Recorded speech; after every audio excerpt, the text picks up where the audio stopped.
off you go. Yep. Yeah. Yep. No, whatever. Libby, are you back yet? Yes. Okay.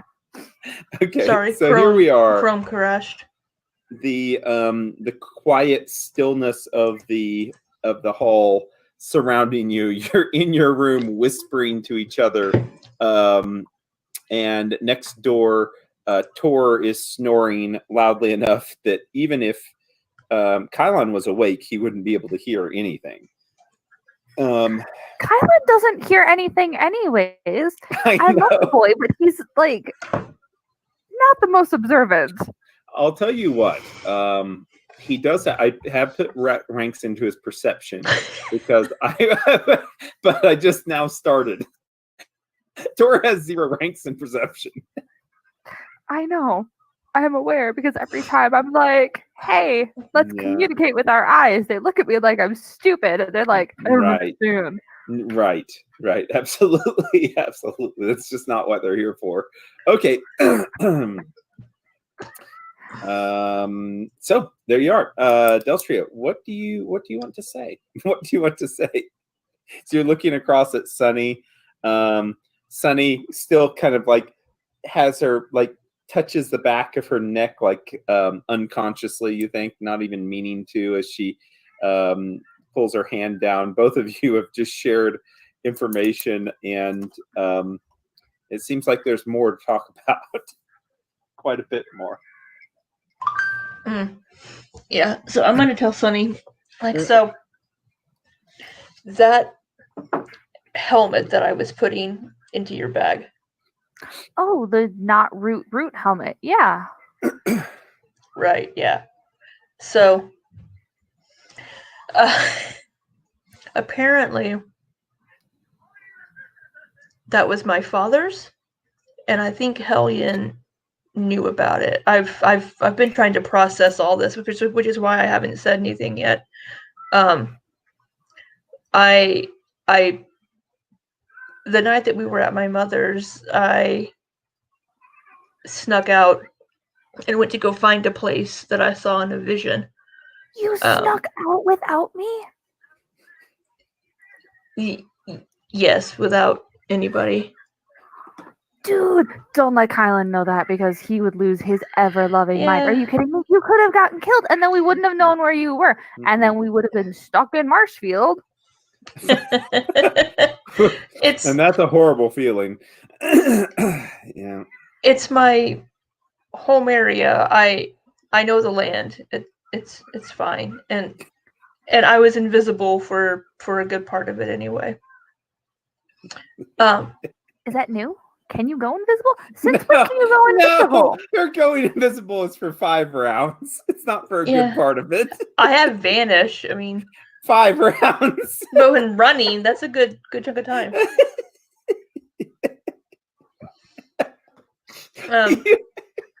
She's trying to convince Sunny that she was invisible for most of it. Sunny doesn't know where I went. So yeah, I know, right? Sunny doesn't know. So okay, sorry to interrupt. Apparently, my father had a secret lab. Sounds about right. Hidden inside of the Nangua Hills.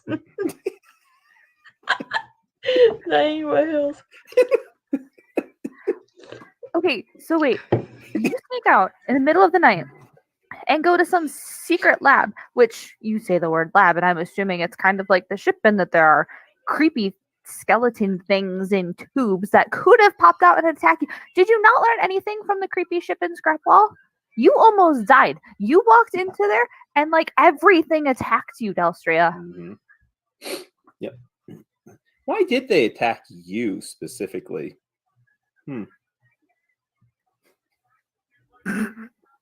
I don't know. I have theories. Oh, I'm sure. Yeah, there was nobody there. Nobody living there.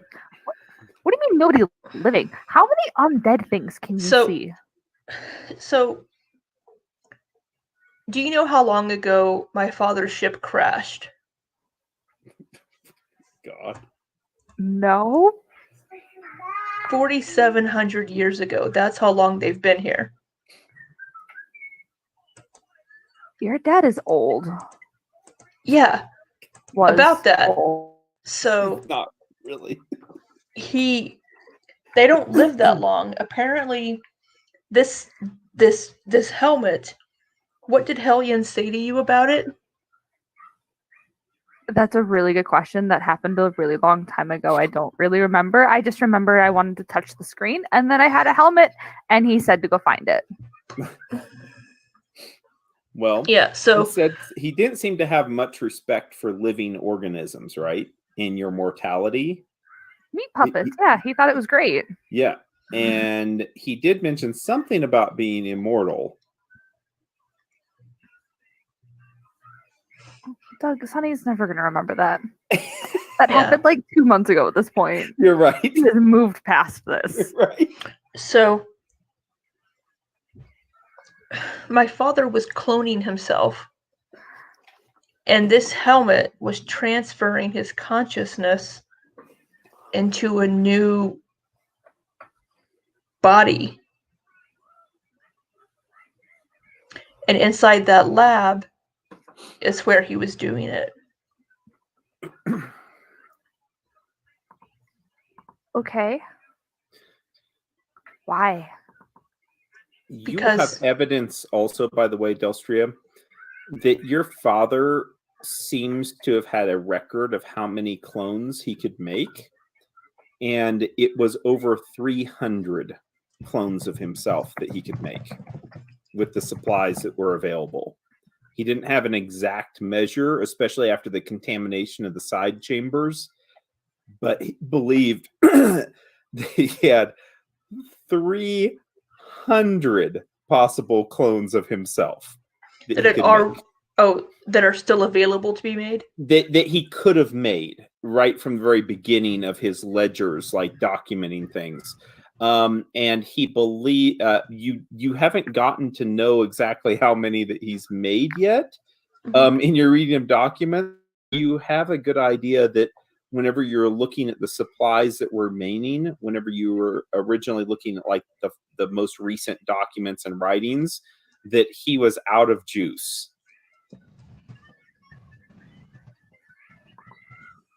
Juice, okay. He also talked about the basically that there were so many mechanical failures that he couldn't even, like the clones that he was most recently making were, the failure rate was much higher than anticipated. Like he had jury rigged and pieced together the components in that facility for a very long time, and things were deteriorating where basically everything was held on by a shoestring as far as him being able to create.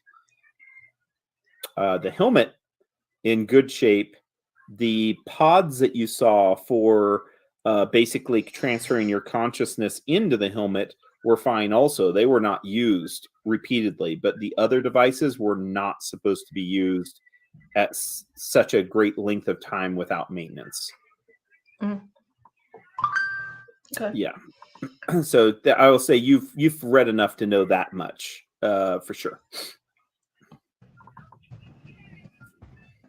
Also, if you are looking for technological devices where you can look up on the technology guide, the NeuroCam and clone pods are what you're looking at. Clone pods, multiple clone pods, and NeuroCam is what you have.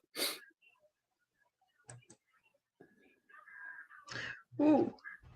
Clone pod, 60,000 gold pieces. Yeah, there were a ton of them there. Weighs 95 pounds. Okay, Usage so 20 assuming- charges. Delshia tells me all of this. Yeah, okay. Yeah, Yeah. what am I telling you about the So- clones? And that, he was a devotee of unity, and he just wanted to go back home. and get the ship back home. And that's what he was waiting for. And then Unity turned away from him. Right, And because Unity's a super terrible person and nobody likes her. Yes. Super terrible person. That's Well- what Sunny says. Unity's a super terrible person. You're like, Deltria, well, all of a sudden you think you're talking to the wrong person. Sunny's getting there in her own way, okay? Deltria is like, I wish there was another scientist here. she's an AI. And according to my Same father's reference.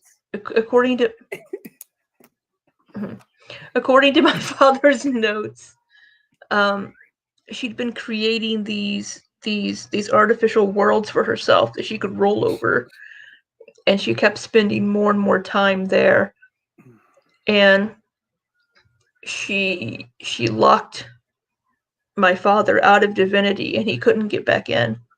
Oh And my that's- god! Oh my god. She's not in Divinity. Do you remember? I asked Hellion, is she in Divinity? And he was like, that's not any of your business. Because she's not there. She's there. But if she's in one of her artificial worlds, then she's not really there. Well, she is. But she's not. Like, I mean, like, her body might be, but I mean, if her head's not. She doesn't it's- have a body. You remember don't seeing know the that. big glowing. You remember seeing the big in one of your visions, Delstria. It just hits you. The big glowing core, the memory core, with all these cables leading from it. And if there is anything that's close to being where she's at, it's in that memory core, somewhere deep in Divinity.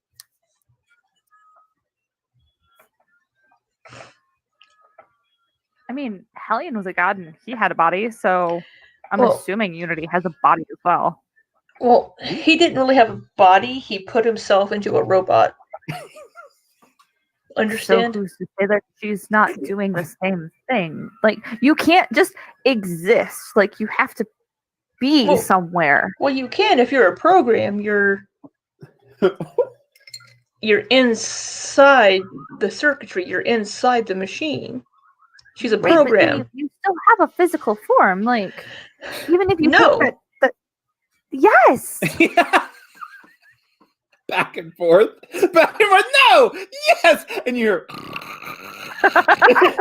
through the wall. Because I mean, even if I it's mean, just a technically, program, like that chip that I took of Hellion, that could be the physical form. Yes. right. So that is now Hellion. Like, she has to have a form. Because the hand movements make all the difference.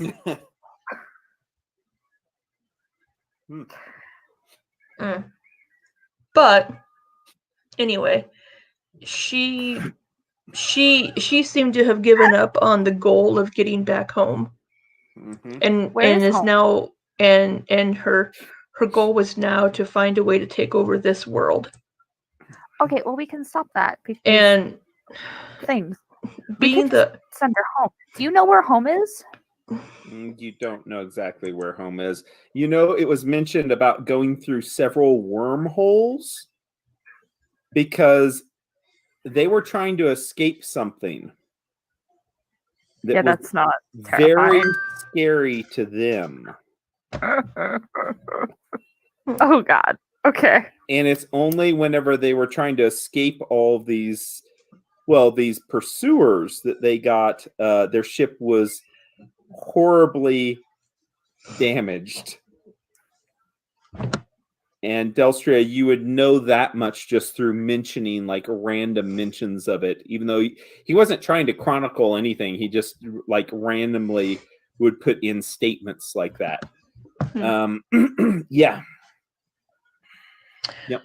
all I know is they were escaping something, and they ended up here, and they were damaged, and they crashed. Cool. I guess. And apparently I was meant for something, but my father did not want to turn me over to that purpose. He wanted me to live the life that I wanted to live.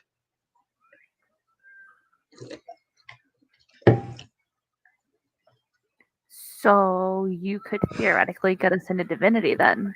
Yeah? Probably not. I don't know. Oh my god, that's the wrong answer. Delcia, you're supposed to be like, yeah, let's go to divinity. You sound If exasperated with me. Huh? I said you sound exasperated with me. Already. No, Well, if the it isn't yet 5. We're not even 1 hour in. if But there hasn't been a yawn yet, Libby. Congratulations. if the security systems of divinity had been turned against my father, they may detect me as well and be turned against me. You have another DM inspired flashback. And that is your father, the security systems were definitely turned against him because of the visions that you've had. You have a feeling that your father, maybe he could have put up a fight. Maybe he could have actually disabled the security systems. Maybe he could have actually destroyed, through his intimate knowledge of what was going on there in Divinity and the layout and everything about Divinity.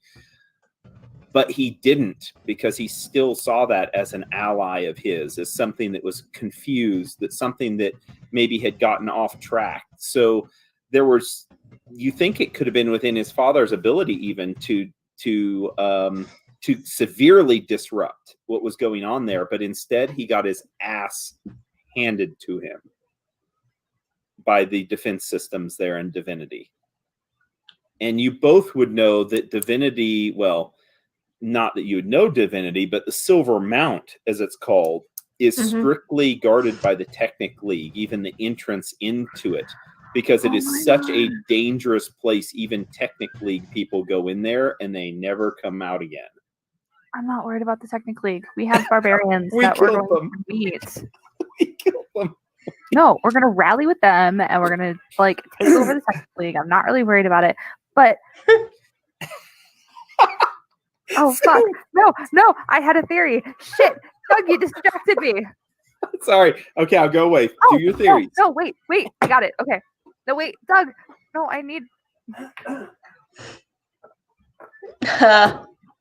Sunny waits for the voice of God to return because I have questions that I Do you take his headset don't off? think he'll have an answer for. Yeah.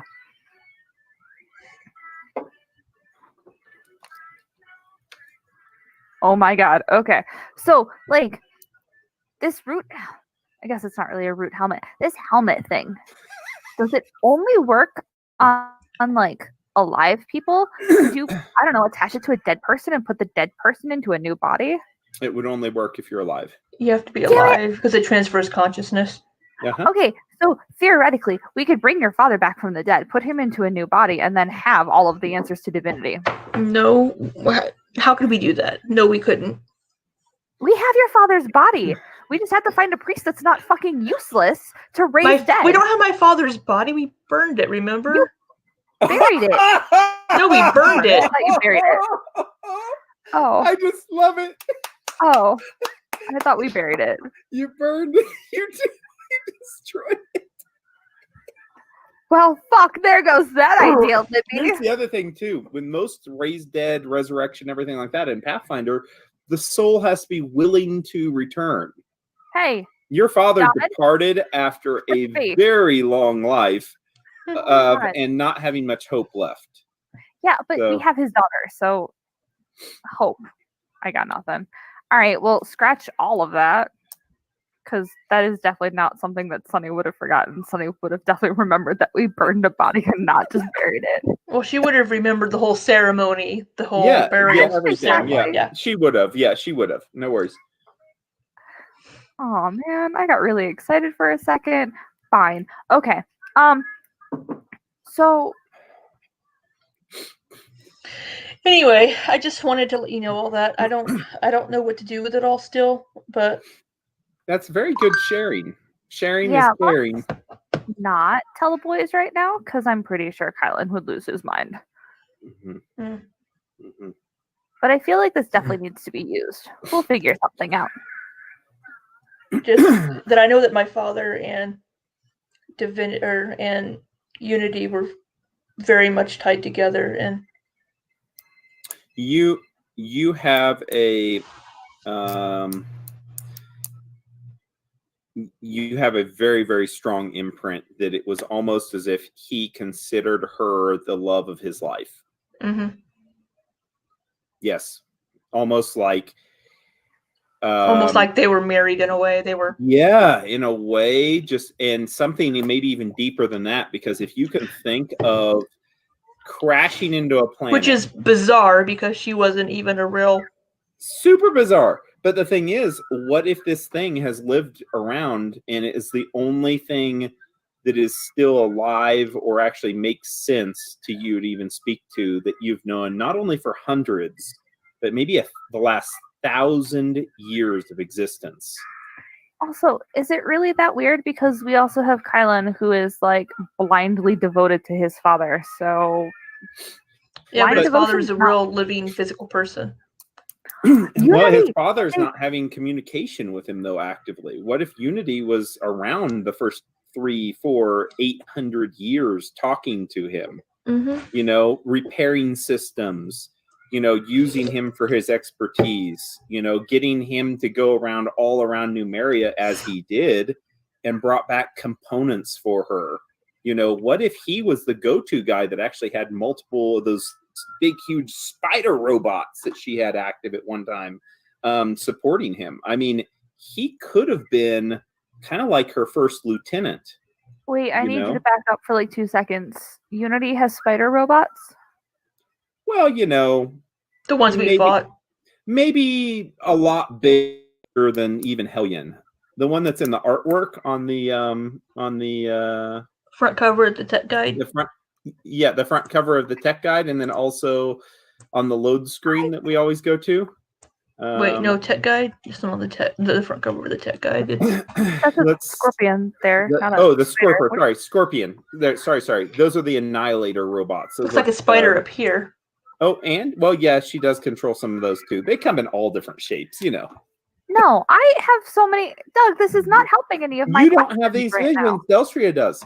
Well, Delstria is in the sharing mood, so She is. So Delstria, you, like I said before, whenever you went into your father's lab, you had the impression or the imprint that he was there with a force of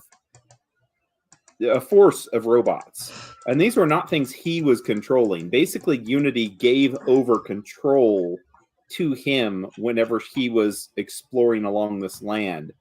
And you think that was close to 4,000 years ago. He was actually going to these different sites, and he could have been the first archaeologist, the first explorer, the first person on this planet to actually enter into these crashed remains, which he would have known as components in a spaceship or maybe different vessels in a Delstria would love to find out if he had any records of how these lands and everything came up. Right? Isn't being an that so archaeologist? cool?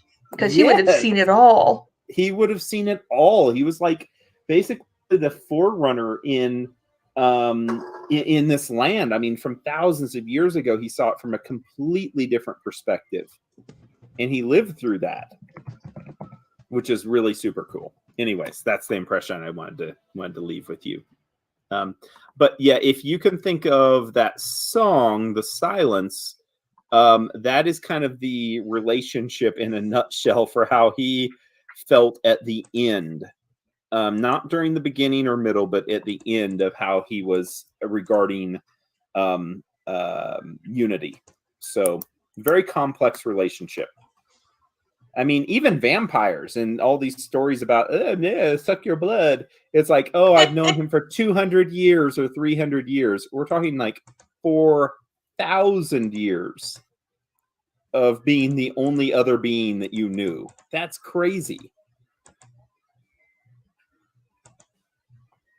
Now, to put it in perspective, your father would not have the culminated knowledge of 4,000 years. And you know why?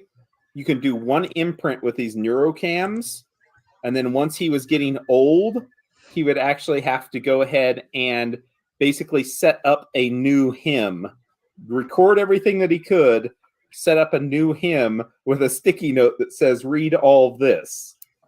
And then he would go back 200 years to his younger elf self, then go ahead and a new hymn would pop up from 200 years ago in his experience of his timeline. 200 years would have passed in the planet, and he would have to relearn what has happened in those 200 years. So it's basically like every single reset, he is going backwards to a mental state that he previously had. Now, if that doesn't fuck you and turn you insane, I don't know what would. You're basically reading the culmination of those documents, what he was telling to himself through the ages.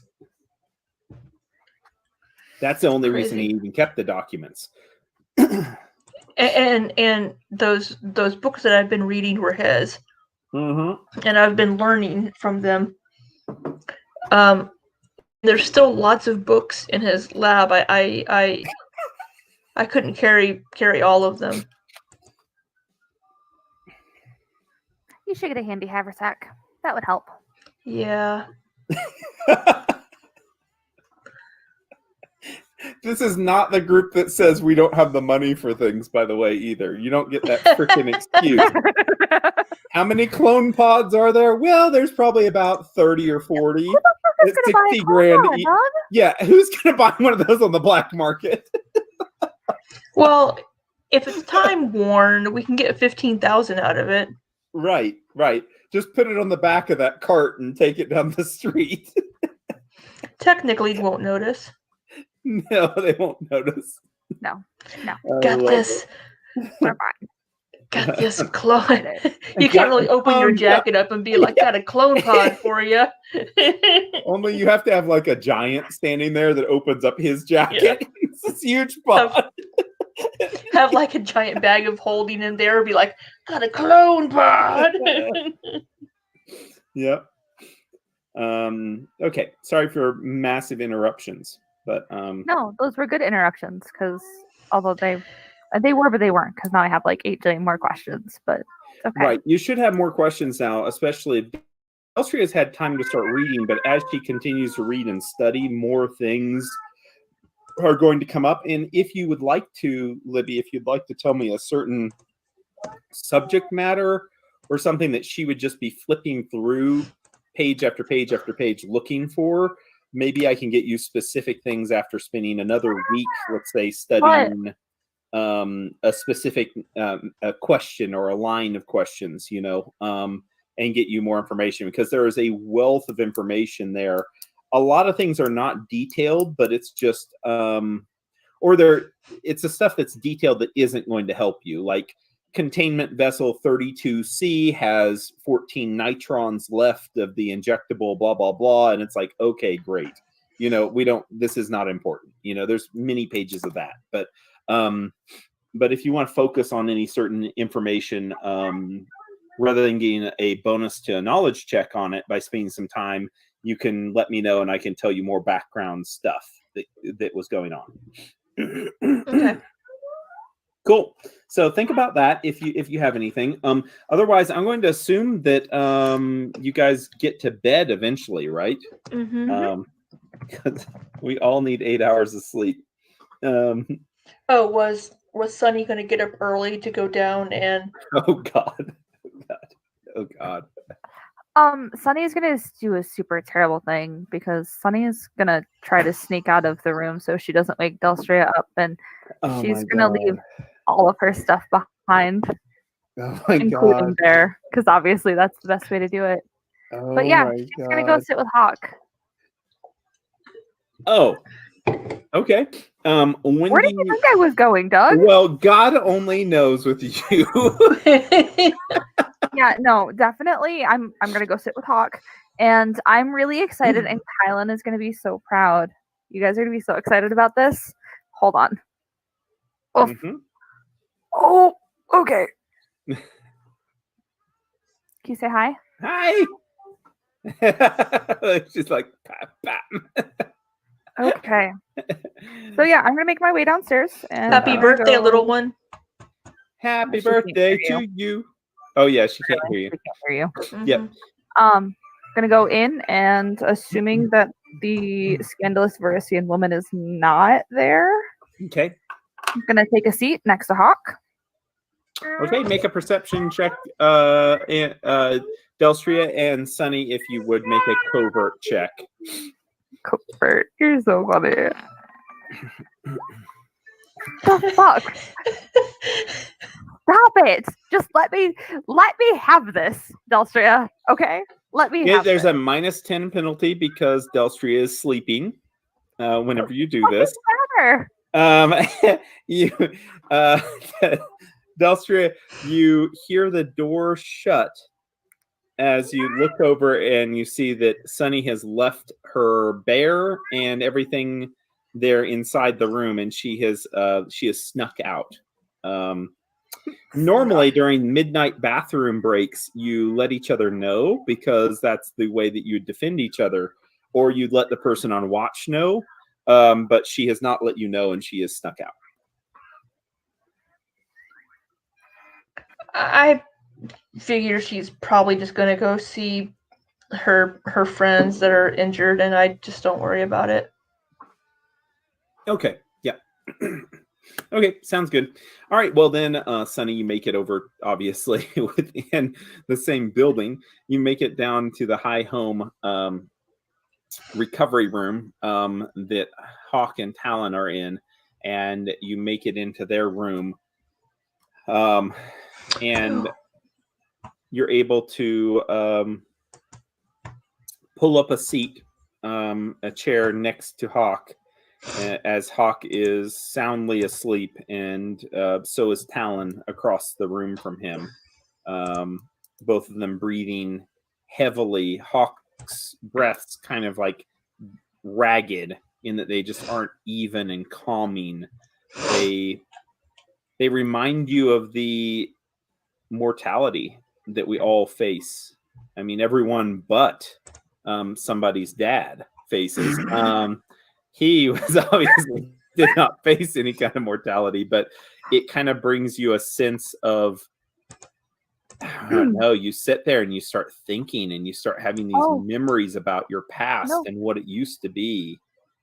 I have a thing I'm gonna do. Are you ready for it? You're gonna be so proud. You're gonna do woo-woos? No, I'm not gonna do woo-woos. Come on now. You're gonna cast a hunter spell. I'm not gonna cast a hunter spell. In fact, Sunny is gonna bow her head and she's gonna start to pray. Are you ready? You're gonna be so excited. I worked so hard on this. Okay, yeah, I'm ready. In times like these, I used to be afraid, but I remember the light of Iomedae. I am not afraid.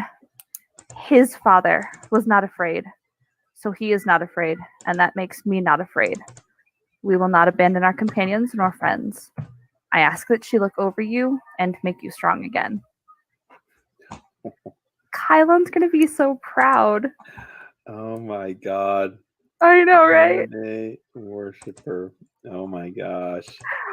Oh, this is gonna make things just really Iomedae worshiping. It's more like Kylon worshiping, but okay. Wow. Well, you know I what? know, right? I mean, oftentimes, you know, there are there's a lot of polytheism. There's a lot of multiple gods being worshipped because they exist, right? Yes, sometimes the deities do reach out and help. Right. Maybe Iomedae will. I called out to Aristil and then I got fucking hit once by a goddamn orc. So clearly Aristil is not on my side right now. You feel kind of weird about, like, Aristil's just kind of like, it's not like he's a hippie. It's not like he's a hunter. No, he's like a deranged hermit from the way that this town like does him. So you're like, I don't know if that's the guy for me. And I mean, yeah, part of me wants to do something for Gorum too, but I haven't spent enough time with Tor and Gorum, whereas I've definitely spent enough time listening to Kylon right pray that I've picked up on it. Well, you do know that a number of the barbarians, the Kelids here, in this land, they do worship Gorum, or at least if they don't follow him as their primary god, they have a heavy belief of Gorum just because of how fleeting their lives are and often how violent they have been Yeah. in the past. But I also know that Aristil is not a huge fan of Gorum, so like let's No. not piss off the god of the city that we're in. Right. That's Iomedes is a safe bet. you said a prayer to a god just in case Aristil was watching the city, wouldn't get angry. I love it. Do you do anything else, or do you just stay No. with Hawk? Okay. I'm just hanging out with Hawk. I'm Okay. hoping So- that scandalous woman walks in at some point. Well, she doesn't. So you eventually you wake up, Sunny, and you've fallen asleep there in the chair, and you kind of wake up and you look up and you see that Hawk's eyes are just looking straight into yours. It's still. The night is still it's here, but you think that it's leaving the land as you see a little bit of the light through the window there in the room. And it must be the early morning hours. And he's looking just straight at you. And God only knows how long he's been watching you. Good morning. He says, You came to me in my dreams, and now here you are. Still. Good dreams, I hope. He nods. He says, hunting a boar. We hunted a boar together. He says, we were capturing it for our family. Mm-hmm.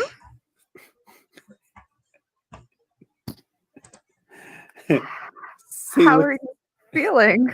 He looks down from his propped up position there in the bed.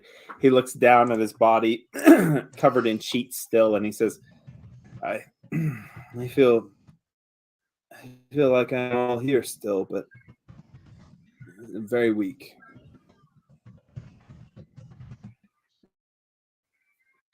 He says,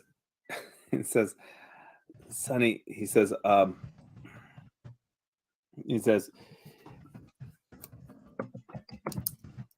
you would tell me about your intentions, wouldn't you?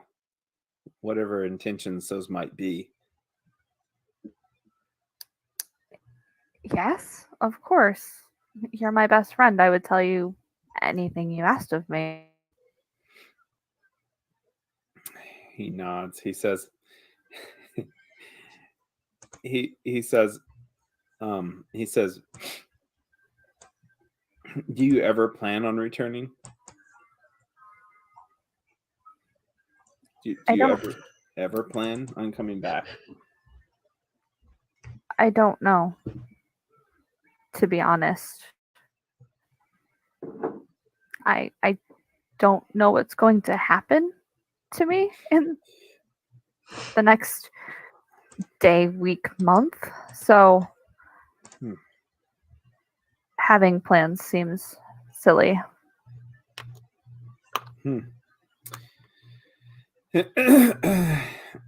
He just looks at you and smiles. He says, have you learned how to cook anything yet?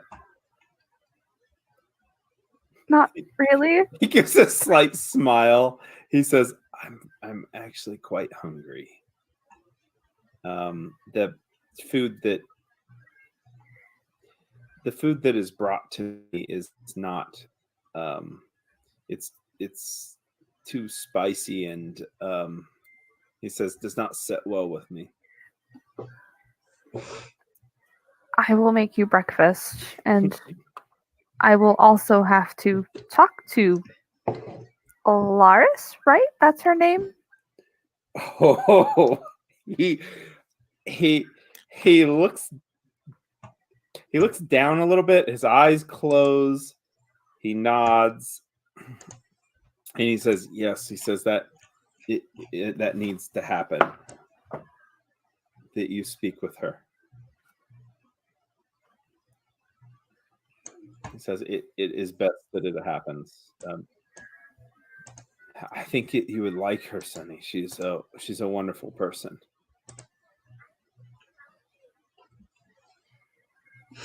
I really hope she is. He looks back into your eyes and he says, "Well," he says, "We'll see. Only time will tell." He says, "I have known you all my life." He says, "I've not known her more than 2 months now, but I will soon be able to, I think, tell by her actions." 2 months. He nods. He says, "It is not as if I'm saying that I am going to marry her. I just have an interest in her." How did you meet her? Her caravan was coming the same route from the north. Oh, wait a minute. Let's get to the key. North. He says, from the north. And they traveled with us. Our village met up with them and we shared camp, and they performed very, very odd dances, things that I'd never seen before, with their songs and the way that they celebrate. But her and her family, they joined up with us, and we entered the town almost in the same time. He says they were delayed somewhat, but we met on that road, and by the time that we became acclimated here, they arrived.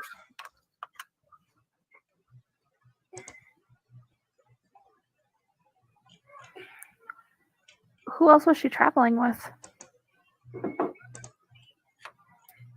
He says, "Small family." I mean, I'm assuming that you've met them. Are they He good says- people? He nods. He says, "The town here does not trust them much, but Hosket does. And I think that it's just that their traditions are different. They are different, and anyone that is different here in this city is seen with suspicion for a period of time, until they are shown to be hard workers and follow the, if not worshiping Aristotle, at least his main beliefs. The city is quite dogmatic that way, I guess, but there are many tales of treachery, and to survive in a land like this, to be in a pocket of beauty and growth and everything that is so good here. It says they have been preyed upon in the past many times, and that's the reason why I think they're so suspicious. So he says, in time, I think the Alaris and Zalishi and the others will be accepted, but for right now, they're basically, he says, relegated to Hosket's care.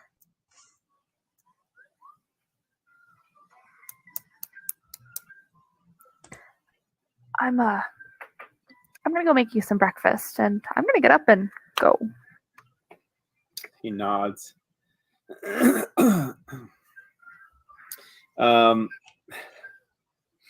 He puts his head back down, and you can see his eyes close even by the time that you turn to close the door behind you.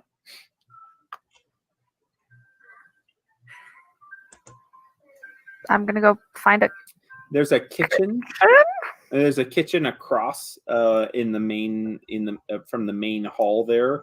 There is going to be a kitchen area there since it is kind of used as a banquet hall building too. It's a rather large, quite empty kitchen that it seems like most people would just bring in their foods to here and prepare it here in the hall. There's just not a lot of, I mean, there's maybe servingware and things like that, but there isn't a lot of food here. As you kind of rattle around looking at different places or looking through the cupboards and such, you first stoke the fire there, and you imagine that you'll have to get some food from throughout the village and the market to bring back here to prepare. Motherfucker, I can't create food. All right, well, that's a Hunter thing. can't do that either. I don't know if Hunter can't do that, but You Sunny know who can't do can that. make a meal right now for you? That would be Tor, but I don't want to go wake him up. Tor can make it for like dozens of people. I don't really want to go. And I don't know. Create food and water, I don't think is really like a, hey, you're making some really good hearty stuff. Let's see. No, but I mean, I can create water, but I can't create food. That makes me sad. Simple fare of your choice. It's highly nourishing, but it's bland. Yeah, so it's not going to be like if he made anything, it's more of like the trail ration kind of quality. And knowing Tor, that's probably what would come out too. Knowing Aristil, I'm sure there's a market. Let's go find the market. Oh, absolutely. There's going to be some fresh market stalls and such. I believe even it might be mentioned on this map. Yeah. Here. Well, you know, would they be open at the ass crack of dawn though? Yes, it is Aristil. We are farmers. We are up at the ass crack of dawn. It is what we do. That's a really good question, Delstria. You probably do notice it's still probably about 30 minutes or an hour before you imagine vendors will be getting there to the market. Aristil, bless you. If I need to, I will go raid my parents' house. Oh my god. So she makes it down the hill. Because I can totally see Sunny being super irritated at this point. Like, the fuck? Why isn't anything open? Fuck this. I'm going home. Right. And you make it down to your parents' house just as the sun is creeping over the horizon. You make it into your parents' house. And your mother is sitting at the table with your father. And it looks like they're getting ready to go out. You know, they have some porridge there that both of them are eating. And you hear your mother saying, perception check as you enter. Doug, no, just let me hear things. Oh my gosh. Okay. Oh my god. I'm okay. You hear her say, well, she has to make her own choices. And she's made her choice to go off and be adventuring or do whatever else she's going to be doing. Bakran, we can't turn a blind eye to how she left and how she treated us. I mean, if she's here for a day or two, that's fine. But if she doesn't want to move back, I honestly just don't even care to see her right now. And it's at that point you opening the door, she does not hear you. And you stand there in the doorway and Bakran says, I don't see the things that you see, I guess. I just see it as a celebration that she's back. I mean, the way that she's living the dangerous lifestyle, she might not be back again. Well, this is our daughter. This is someone that we accepted back and poured love into, and she brought us a lot of good times and laughter also. Maybe we should be celebrating that she is here. Or what she does, it sounds like she's in a very dangerous path that she walks with the people that she's with. Obviously, those kind of lives end, well, they don't last forever. People like that don't grow old. They don't have families. They get killed, cut down forgotten about soon enough. We need to actually remember her while she's here and celebrate her life. Your mother says, I just, can't we just talk her into, no, have you thought of any time that we could talk her into not doing something? No, we can't talk her out of it. It's just a different way of regarding it. You just don't want to experience the pain of her loss. I know that it's coming. I'm gonna knock really loudly on the very clearly open door. Really loudly. And you hear them stirring, and Buckran comes walking over, and he says,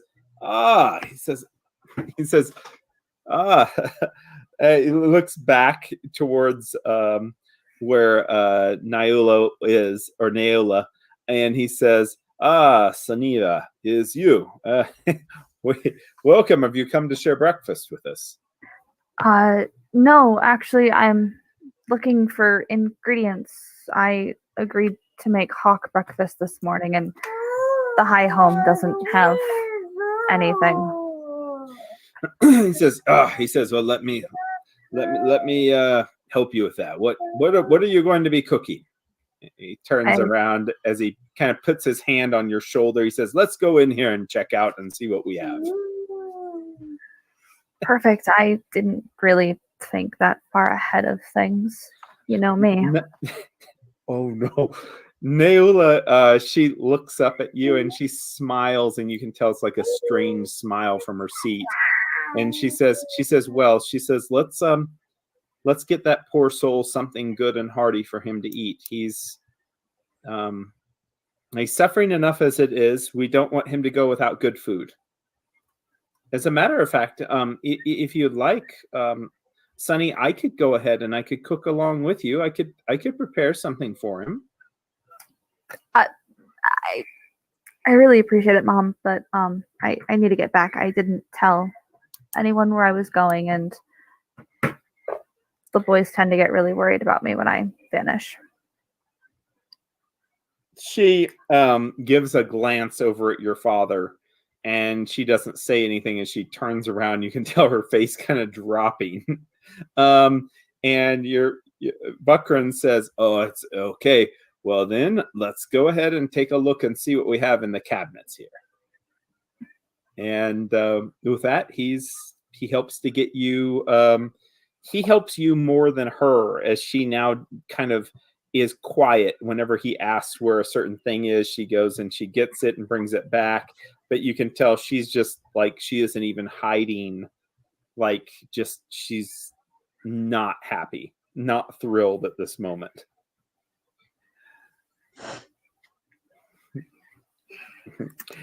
Soon enough, you get a basket full of hawk food. Buckran, once again, very physical, grabs your hand, squeezes it, looks at you, smiles into your eyes, and you can see his are a little bit watery himself. He says, if there's anything else you need, you come back here, darling, we will take care of you the best that we can. Naola says, just like we always have. Buckran nods. He says, just like we always have. Yeah, I will. I'll stop by at some point later. Okay. He says, you best get up the hill then. And with that, you make your way. Hey, dog. Do you want to break my heart anymore? Because, like...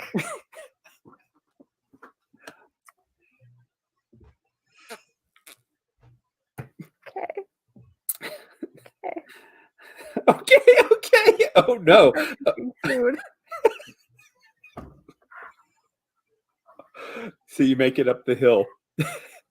And as you're going up the hill, this is about the time, Delstria, that normally you guys would rise. As you get up pretty early, you hear the guys, rambling around in their room, talking to each other. Kylon's saying, now, Tor, I told you. Now, I told you whenever you put your boots here, see, you'd get them confused with mine. You put one of yours and one of mine on. And you hear grumbling sound from the other room.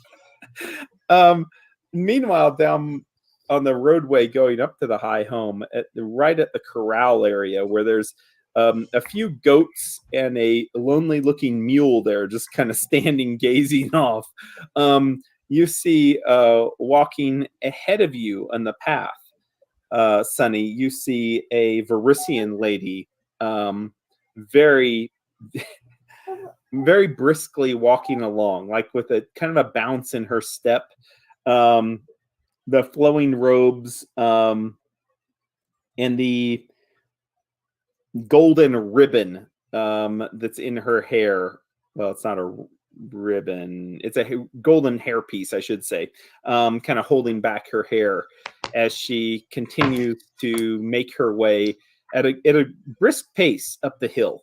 Probably about 20 yards ahead of you or so. Good. Yes, Sunny is super emotional. This is going to go so well. I can just feel it. Alaris? She stops, and the Varisian turns towards you, and you see that she is, even from a distance, you can see her deep red lips and her eyes that stand out with the amount of makeup that is already on her at this early of an hour. It is almost impossible for you to imagine. Oh my god! Anyone doing this, except for if they were they were involved in some noble after hours party and they were getting home like right after the daylight hours. This is ridiculous, and she looks stunning even from a distance. Sure she does. She smiles. She says, "Hello. Who is this?" She smiles, looking towards you. Oh, I'm so glad that was you. Hi, my name is Sunny, and it is a pleasure to meet you. I've heard so much about you. She says, oh, "Sunny, I know of this name. Yes. You are friends with Hawk. Yes, friends." Yes. She smiles. She says, "So good of you to come back. Very, very good. For you to be here. He is doing so badly. Maybe you here will help warm his heart. We'll cheer him up." Well, I certainly hope so. You know, I was actually on my way to making him breakfast. Would you like to join me? She says, "I have already brought him food." And you look down and you see that she actually has a basket of her own that she smiles down at, and she says, "I already know his favorites, and I have already prepared." So she says, "You do not need to cook. We can go see him, and it will make for more time that we can visit." I did tell him I was Gold going hoop earrings, breakfast, and he did specifically ask me this eyeshadow, morning, right eyes. definitely still gonna make him breakfast. Although yours looks delicious. She looks down at. She says, just something small. She says, we want to care for those that we that we have close to our hearts. We wish to care for them. We would do, she says, anything to help those that we love. Absolutely, we would.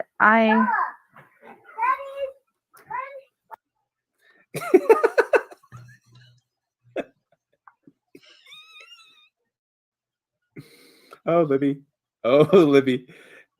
You might see it tonight, Libby. You might see it. It might happen tonight. Tonight might be the night. Are we talking about the walkie-talkie? I'm talking about you in general. What's going to happen? She turns and she says, "Let's not let the food get cold." And she starts briskly walking towards the high home. Delstria, meanwhile, you you hear some people talking outside as the doors open to the high home, and you can tell that Sunny is returning along with another unfamiliar voice. Mm. Do I recognize the accent as being a Varisian accent? Sure, I think that it sounds foreign. We'll say that. It sounds foreign and probably poorly done. It sounds foreign. What? You're not gonna make her roll so she can get like 1,000 on her roll of where is this accent from? Well, if you'd like to, you could make a knowledge society to see if, or knowledge, excuse me, a society roll, which will be a knowledge check to see if you can place. Oh no! Right as you're trying to listen, you hear Kyle say, "No, Tor, oh my goodness, you wadded this up again. You can't just wad it up and throw it down on the ground."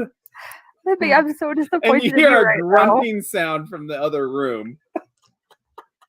I needed you to tell me exactly where in Varisia she's from. Like, I needed you to like nat 20 be like, oh, she's from the southern eastern. Yeah, the southern, eastern, western side. And you could point at your key there. She pulls open the door for you, Alaris does, and she says, please. She says, you go first. She says, you have known him the longest. I have, but you were here with him, so by all means, after you. She says, I will I will go to the kitchen first, and I will get this all prepared. She says, just a little bit more that I have to do just to make sure it is good. Oh, she says, and I see someone has already started the fire for me. Oh, yes. That is good. She looks back at you. Welcome. Do you need any help? She says, no. She says, where I come from, she says, we learn how to do such things at an early age. She says, I have heard that you are out mainly hunting like the boys. She goes in. I'm gonna stand in the hallway and I'm gonna call Alpion. Alpion gets up, waddles past Delstria, and I just like imagine this like super high pitched, just obnoxious whistle, yes, like ringing through the halls, and like yes, Sunny's gonna like walk into Hawk's room, and I mean I am not happy right now. Okay. Delstria is going to follow Alpion. Okay, yeah, sure. Yeah, make it down the stairs there. See if Sunny needs anything and to see who this new person is. Sure.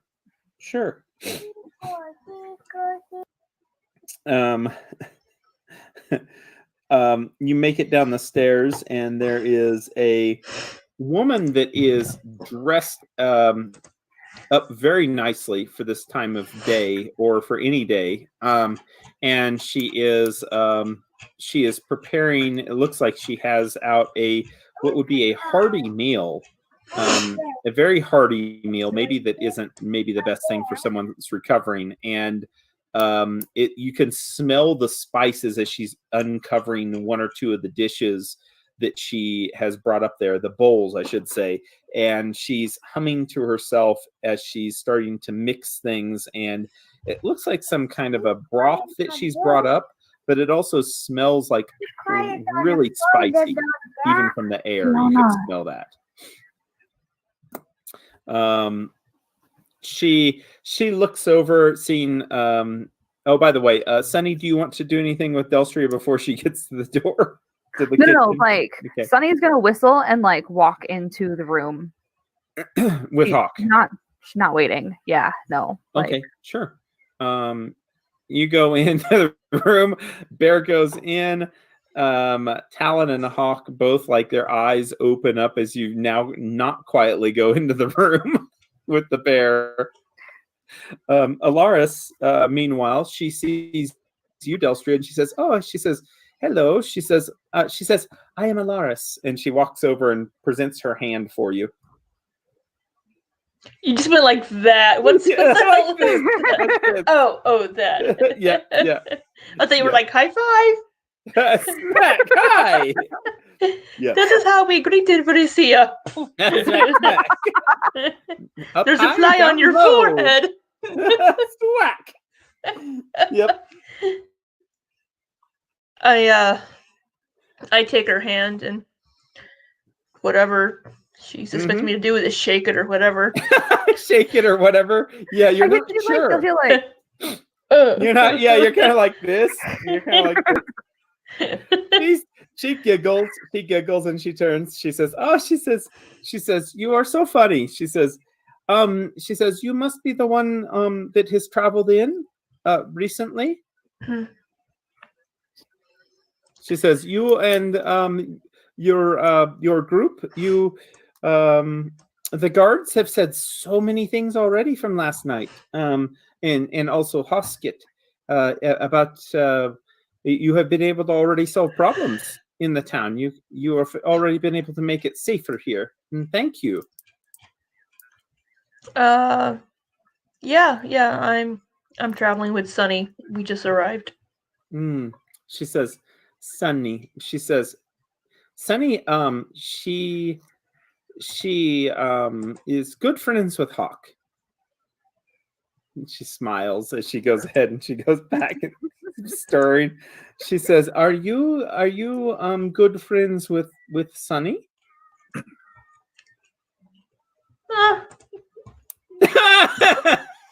wow. Okay. Yes, I would say so. Rude We've been motherfucker. traveling. We've been traveling together and saving each other's hide for many weeks now. Oh, she says, "That sounds so exciting." She says, "Tell me about your travels." She says, where have you gone to?" "I have just she says, "We came from the north, Starfall, a horrible place.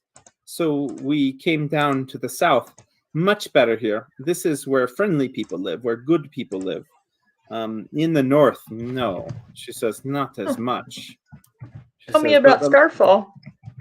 she says, Starfall," she says, "we went because we thought we would be able to perform and we would be able to have an audience, have a good life, entertaining, bringing Varisian culture here. But no," she says, "they did not have interest. As a matter of fact, their city is dirty and people are rude."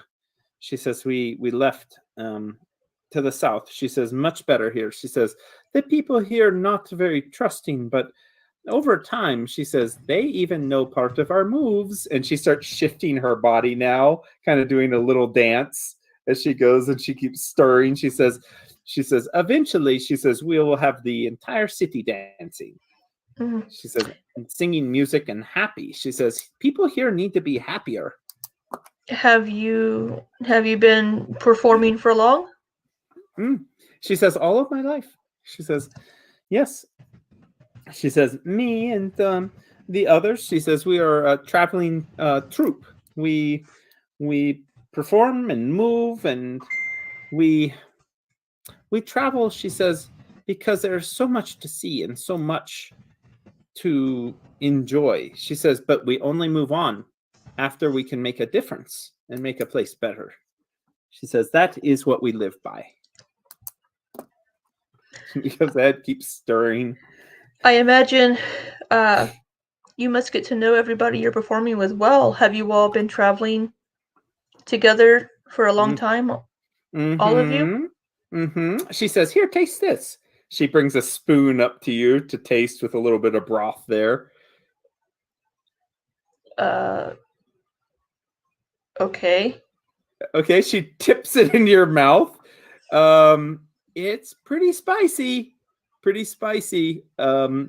She looks, she steps back and gets a read on your face. She says, saffron? She says, Has "You know we some use such a thing. has some You kick to it. do you know this thing that we have?" She says, "Well," she says, "we add it." And she goes ahead and she gets a vial out and she opens it up and she says, "Just a little bit." She says, "Hawk does not like too much." And she closes and she puts it back. So how She did says, you How did you meet Hawk? She says, "Oh, we ran into him on the road." She says, "Oh, such a good man. But he and his brother, oh, she says, what has happened to them? I am so glad that you were able to make sure that beast never does things like that again. Horrible, horrible things. But he will recover. He has a strong heart. I know he will get stronger again. He will," she says, smiling back at you. She says, "He will not lose an opportunity like he has lost before. I will make sure of that. He will have peace in his heart. He will have a good life, and he will be able to have what he really wants, which I hope is a family." Hmm. She goes ahead, keeps stirring. She says, "So tell me about you." She says, "Where have you gone? Your travels?" She says, "It's very dangerous, this land. You must be able to handle yourselves quite well." She says, "Were you working as caravan guards? Or possibly have you worked for hire, cleaning out dens of things, monsters or such?" We're just traveling around together, and if something needs to be done, then we will help if we can.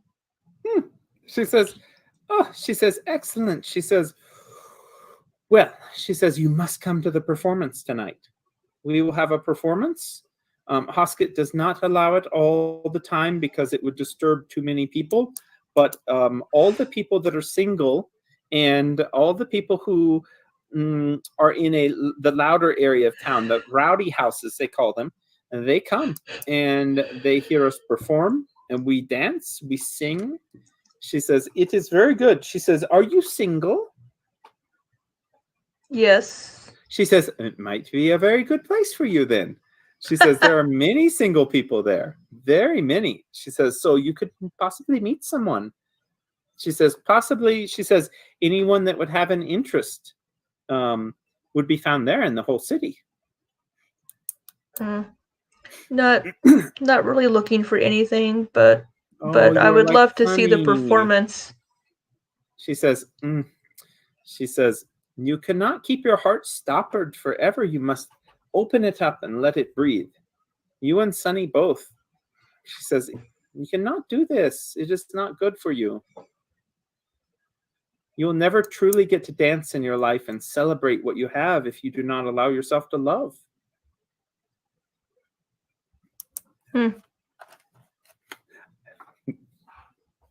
I suppose some might see it that way.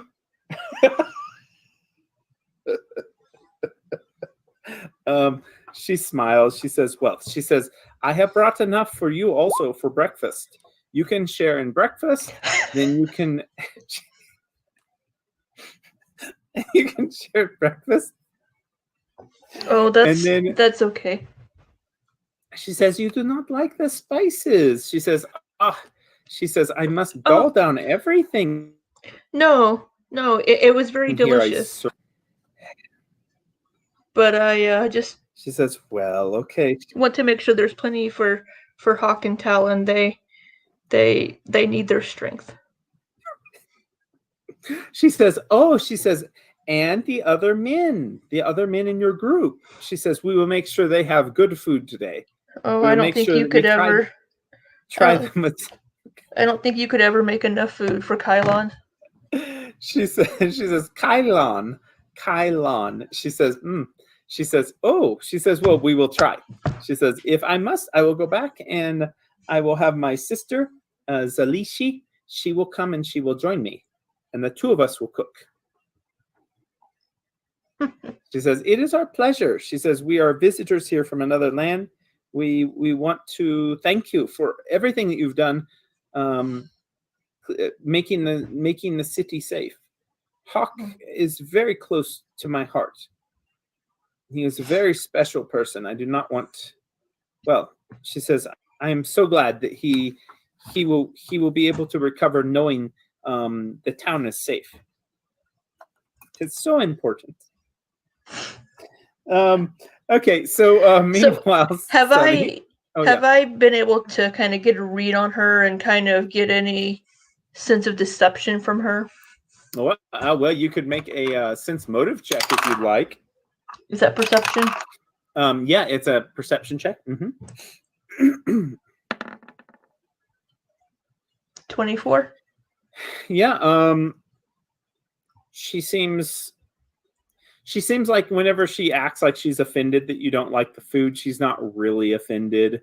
You know. I have a really hold on. There's a really lot of static going on there.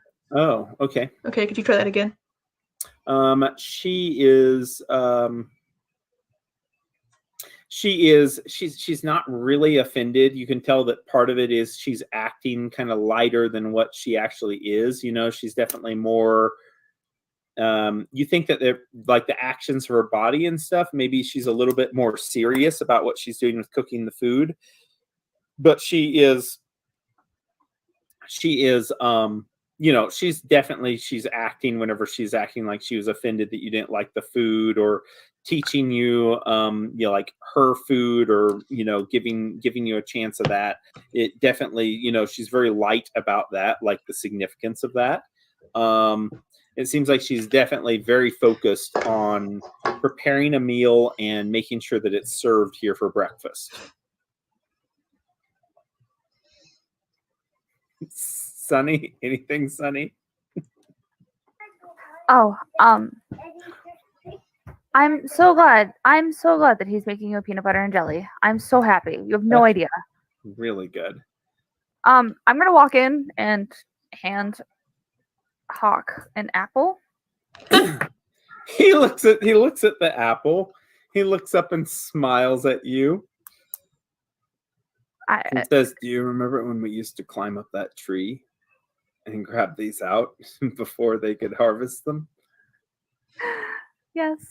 Oh my God. He smiles and he says, "And then the one time that you almost fell to your death because you wanted to get to a higher branch." Look, that wasn't my fault. I had a steady hold. You clearly pushed me. He shakes his head. He says, "Why would I ever push you away? All I wanted to do was gather you up." Oh. Talon from the other bed, you hear him saying to the bear, he says, "Why have you grown so big? Why are you so big now? What happened to you? You were just a little tiny thing before." And he's just scratching the bear, scratching Albion, rubbing his head. Albion's just kind of standing there just looking at him. He's like, "And you just don't, there's something different about you now. What have you done to him?" He says, "Over to you, Sunny." Screw you. I didn't do anything to him. Although he did get blinded at one point because he ran headfirst into this super scary lady, and that was probably not the greatest thing for him. But I didn't do anything to him, okay? So bite me, Talon. He looks different. No shit, he's like 4 times the size he was the last time you saw him. No, not that part. He says he looks different in his eyes. Yeah, well, traveling will do that to somebody. Hawk looks at the apple, still hasn't taken a bite, and he smells the air. He says, "I can smell that it's here." Yeah, sorry, there It's wasn't here. any food here, so had to go home to get some food, and that was a whole adventure. And unfortunately, she was insistent on making you breakfast because she knows all your favorites. He says, "Well, she did ask a lot of questions. I don't think that she's made any of them exactly the same way. She's always put a little bit more spice in them than what I would want." Yeah, well, I'm sure you'll get used to it eventually. Talon laughs a little bit, and then Hawk looks over at him and he shuts up and he says, "Yeah, okay." He says, "Well, He says, "Thanks for trying, at least." I'm sorry. I'm being unfair to you. I promise I will make you at least one decent meal before I go. You hear a laughter from the other room now that just resonates into your room, and just this what brought that on was her talking to Delstria, of course, talking about how she might have forgot something, and then she didn't forget something, and then she just laughs over dramatically and smiles at you, Delstria. She says, I have barely even had time to get myself all together. She says, look, she says, do I look okay? She says, is everything all right? She tucks up her little band, her golden band. She says, I hate to see him whenever he would look forward to something that he does not get. She says, I always want to be here exactly as I should be for him. Oh my god, I'm gonna let Alpian just rip her throw out. It's gonna be amazing, and I am so excited for this, and I'm gonna feel really bad for Hawk, but I will make it up to him somehow because this bitch. I tell her that she looks fine. She smiles.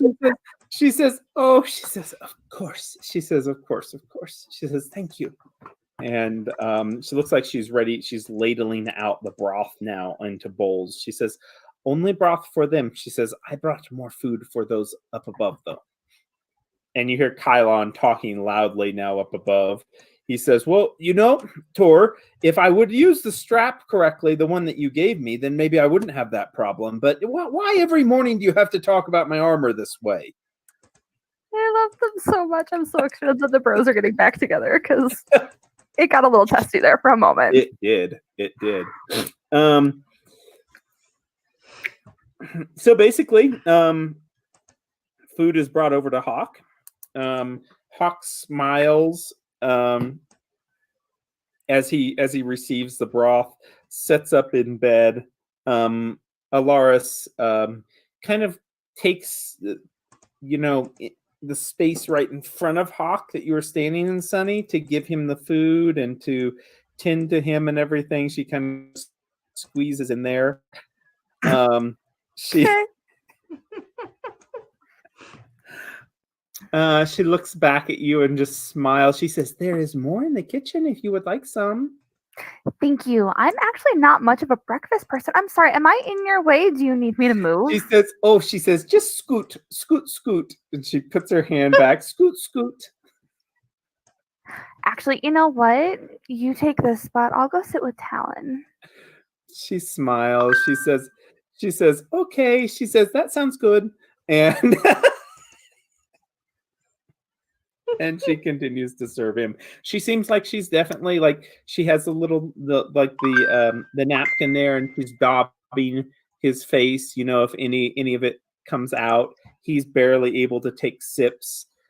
She's talking about the flowers and how she was going to bring some fresh flowers and make the room smell a lot better, and just to tidy up things. And she would do the laundry also, and she would take care of him and make sure that he and Talon have everything they need. And she kind of continues on like that. So, Delstria, did you come into the room with her? Sure. I'm standing in the doorway. Yeah, nope, that's cool.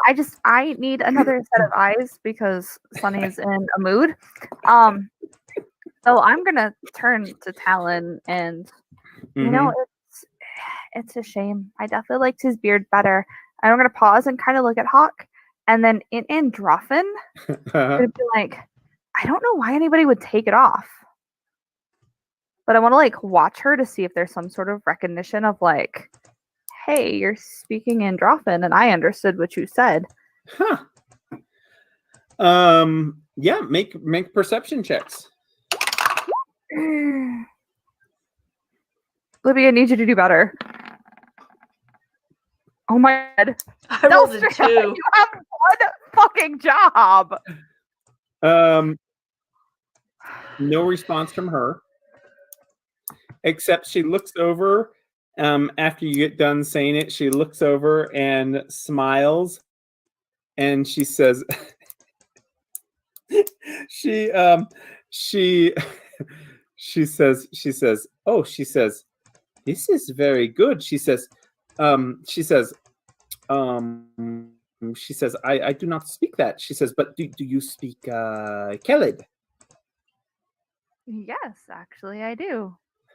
She smiles. She says, of course you do. She says, okay. She says, well, she says, and then she says in Keled, she says, she says,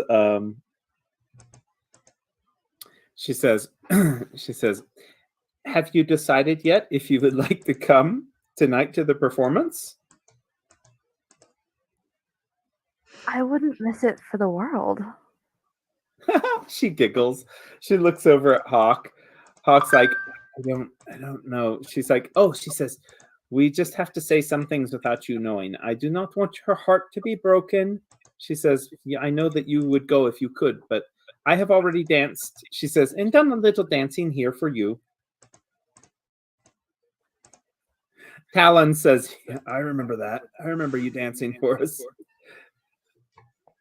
She looks over at Talon. She says, ugh. She says, the dance was not for you and not that way. There's an echo again. Mm-hmm.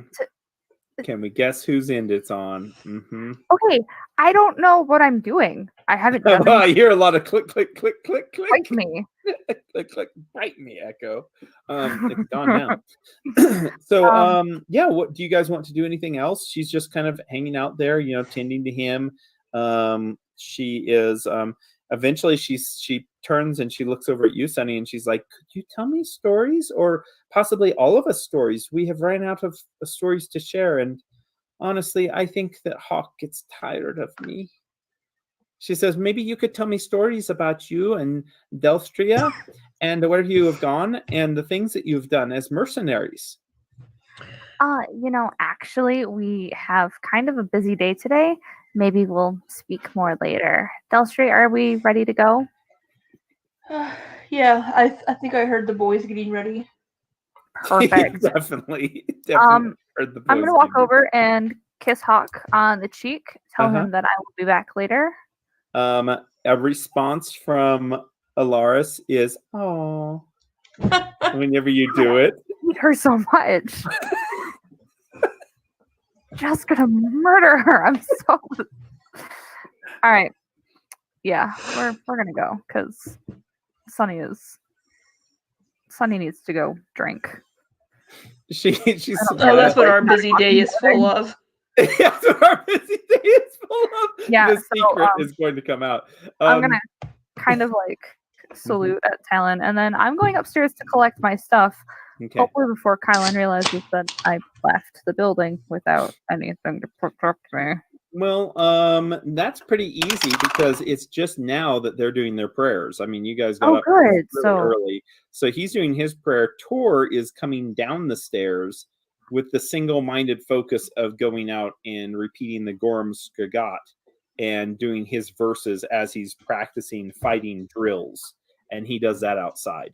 So luckily there's a hill behind the place and a little bit of woods and stuff over by the stables where you think he'll have plenty of privacy to do that without scaring people. So perfect.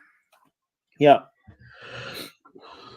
Without scaring people. Yeah. Tor nods good morning to you as he goes. It's just a routine, you know, him kind of not really saying much or doing much until he gets done with his morning worship. And Delstria is going to make some coffee. Oh, good. She hasn't had that yet. There's plenty of food, by the way. And Alaris, she says, oh, as Tor's leaving, she says, there's food in the kitchen. Then he looks over towards the kitchen, looks at her and nods, and he says, thank you. And then he keeps walking out without any food. He'll wait until after that to even eat. So, okay. And then the two of you, what would you like to do? Shit, man. We have like an hour of not doing things. Okay. I don't get this sense from her that she's the owner of that castanet that we found. At least not yet. Mm-hmm. You say so.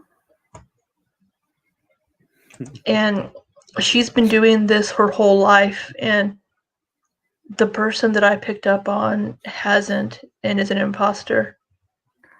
Do you know her? Have you met her before? Are you friends with her, Delstria? I was asking her some questions while she was making breakfast, while she was heating up the food to figure out if she's who we're looking for. Calm down, Sunny. Calm down, Sunny. I love it. Look, it's been a morning. Apparently, it's only like 8 o'clock in the morning at this point, Yep. but that's fine. I think we need to go kill something. I need to kill something. Oh my god. Well, This is what got her into that orc fight. why don't you go practice with Tor while I have my coffee? Oh, there you go. Sure, That's let's go practice with Tor. We're sure. gonna go find Tor because Delstria's not giving me the support I need right now. Delstria, you're able to like saddle up in the kitchen there on a chair and be sipping your coffee and just enjoying the quiet. You barely hear Kylon upstairs because he actually does kind of whisper most of his prayers, but he's praying upstairs and he's quieter than he has been all morning. And meanwhile, Tor is Get a book out of my bag and have my coffee and just... Oh, it's so relaxing. You take the sip, you start reading. Like Delstria's like, I can't handle your drama this early. Go She go can't. fuck off, dude. She can't. And Sunny, Go- you stomp go- outside. Go work out some of your aggression by sparring with Tor Right. for a little bit, Right. and then we'll talk. You stomp outside and you see Tor like drawing a fighting circle in the ground, the fresh dirt by the trees of the high hall. As he does, he takes several laps around, making sure there's a well-defined circle there of about 20 feet in diameter. And then he backs off and he is kind of grunting out the Gormskagat, which he starts to do then with drills, defensive drills. And then as he sees you, he stops though. And he raises up his helmet and he smiles at you. And he looks down at the ground, and as you draw near, he says, I thought you'd start worshiping Iomedae. He laughs, shakes his head. He says, Gorham would accept your heart. Well, Then you can run into battle screaming like Amiri Right? does in Kingmaker. blood for Blood for Gorham! Yep. Yep. She's Look at me now, my- Gorham! favorite. I certainly hope that he's got an honorable death awaiting me, because Mhm.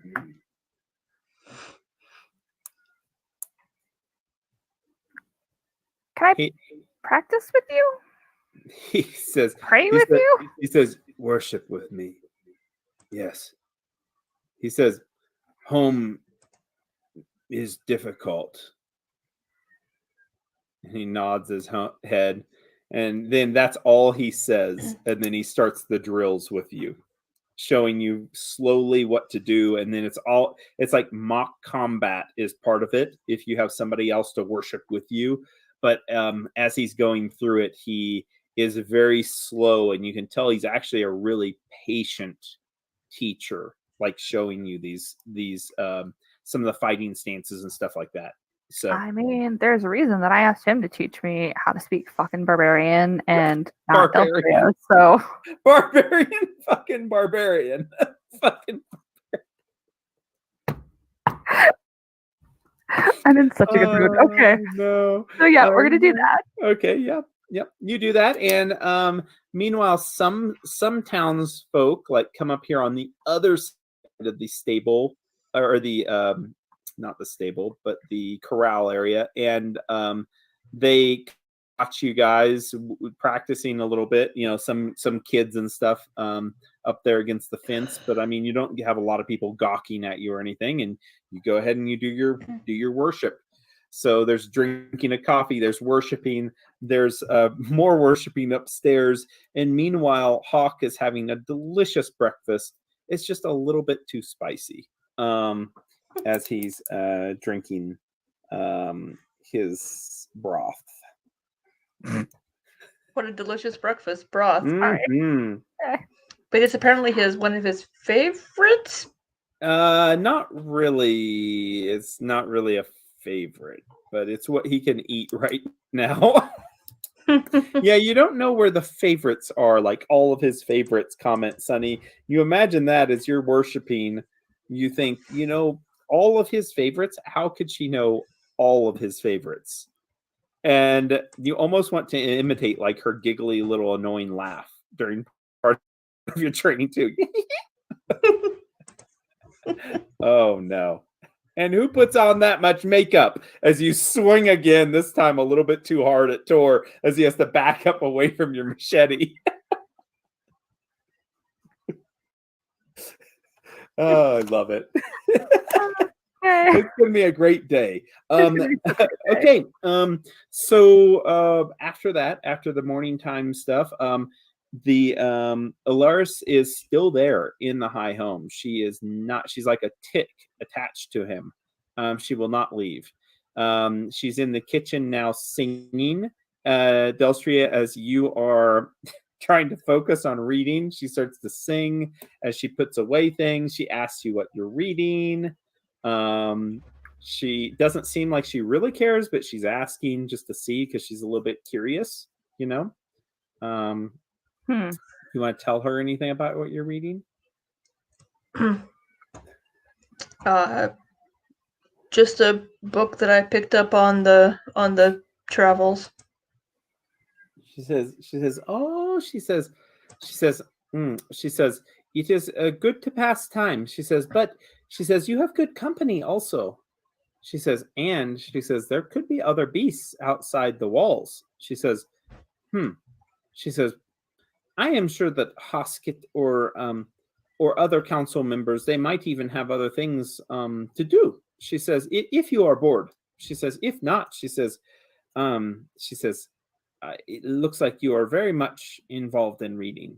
And then she kind of shuts herself up as she goes and packs up the food. She says, I will have extra food here for them. It will stay warm for a while and they can reheat if they'd like. But I must go back to Hawk. He does not like it whenever I am away for too long. And I'm sure. And she goes back across the hallway. Sunny, you are drenched in sweat by the time that you're done, and so is Tor. Tor flips up his helmet again, nodding at you. He says, "Very good." He says, "You've learned a lot." Yeah. Well, when your options are die or figure it out, you're gonna figure it out. He nods. He says, "You understand Gorham now." And he puts down the plate, and then he starts to walk in off of the battle mound, going towards the high hall. What would you guys like to do today? What's on the to-do list? I mean, it's a very busy day. It's a very busy day. Mm-hmm. Yeah. Okay, so she said that the performance was later tonight. Mm-hmm. Yeah, it happens like after supper. Mm-hmm. Okay. So at this point, I think I don't know, Delstria, do you want to go to the thingamabob? Because I'm sorry. I don't know. I think there's something wrong at the household. No, she apparently just remembered we have a Christmas tree up. I don't know, like, I'm not sure why that was a thing because it's not even in the same room, but okay. No, you want to go to the astronomy place. Yeah, that's kind of an at nighttime place to go. This is perfect. Delstria has to explain astronomy. That's kind of a nighttime thing. Oh. I don't know. I love it. I love that she would do that. Shut up, Delstria. I don't know. Okay. So I'm gonna go find my father at this point. Like, okay. I'm super done with everybody at this point. Like, Okay. towards Well, the it allows my life. Delstria a little bit of peace and quiet to actually keep on reading. Kylon comes downstairs eventually, gets a massive helping of the food that's left there, gets some bread that's Oh my left, god, we broke Libby. starts eating. Kylon just eats quietly in the same room there, looking across at you, Delstria, and nods, and then he keeps on eating. He's like, it's a little bit spicy, but it's good. Takes another bite. Yeah, it has some kick to it. Apparently, it's saffron. He shrugs. He says, "I don't even know what that is," but he says, "I'll have more of it, though." It's a spice, Kylon. Oh, from Varisia. I feel like Delstria is just done with all the stupid questions. She just turns the page of your book and you just keep on reading. Turn the page. That's kind of a nighttime place, Sonny. Turn the page. It's a spice, Kylon. It's a spice, Kylon. I love it. It's perfect. It's exactly what she's doing. Yeah. All right, Sonny, you are now as unsettled as you can be, going through the streets of this foreign town, the main street that just goes up and down, stupid up and down street, and people look at you oddly like you're an outsider, and you can tell they're kind of giving you some weird because they don't know who you are. One of them says, what's that? And his wife says, I told you she's the daughter of some of the new people who've come from down the hill. Oh, what family? The ones that are managing the vineyard down at the south. Oh, okay. Oh, looks, and then the old man waves at you as you go walking past. One woman comes up to you and she says, I heard that you were around the market stalls early this morning. She says, are you looking for anything, ma'am? No, I was looking for stuff for breakfast, but apparently I'm an even earlier riser than some of the followers here. No worries. I'm sure we'll stop by later. She smiles. She says, well, the hunters get up quite early also. She says, I'll be ready. She says, I sell some of the produce in my stall. I would love to be able to help you. My name is Lessa. She says, and she says, it's pleased to meet you. Or it's a pleasure to meet you. It's pleased to meet you. It's a pleasure to meet you. And she smiles and does a little curtsy, and then she goes on her way. You finally make it down to the bottom of the hill. And your mother is out working again, this time right beside your father, as the two of them are working in the vineyard there, the same basic area that she was at previously. Shit, they're together? Yes. Fuck. Okay. Grapes, right? Yeah, they're grapes. Grapes. Great. Pick up a grape and throw it at him. Like, I'm trying to get just his attention. Please don't make me throw anything. I want to see you roll the one and hit her in the head. Because that's what's coming, I have a feeling. Fuck you, bro. No, Shit, Sonny. Okay. He looks around and he turns and he sees you. And he says, "Oh, Naula, I'll be right back. I'll get another basket. Yours is going to get full here soon." And she just absently nods as she continues to pick. And he gets up slowly on one knee and then gets his large frame up all the way, stretches, and then he starts walking towards you. Looks back once at her. You can tell that she's just fully involved. He waves the concept away of her turning around. She's like, and he shakes his head as he comes towards you. And we have feedback again. Oh, that was probably me. I'm moving. Sorry. Is it whenever you move, you create feedback? I don't know. Maybe. Fuck. I don't know. It's what happens when I touch things. Okay. Really weird. It's still going on. Welcome to Roll20. I don't know.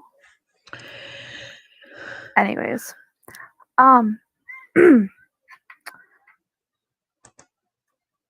So we need to talk.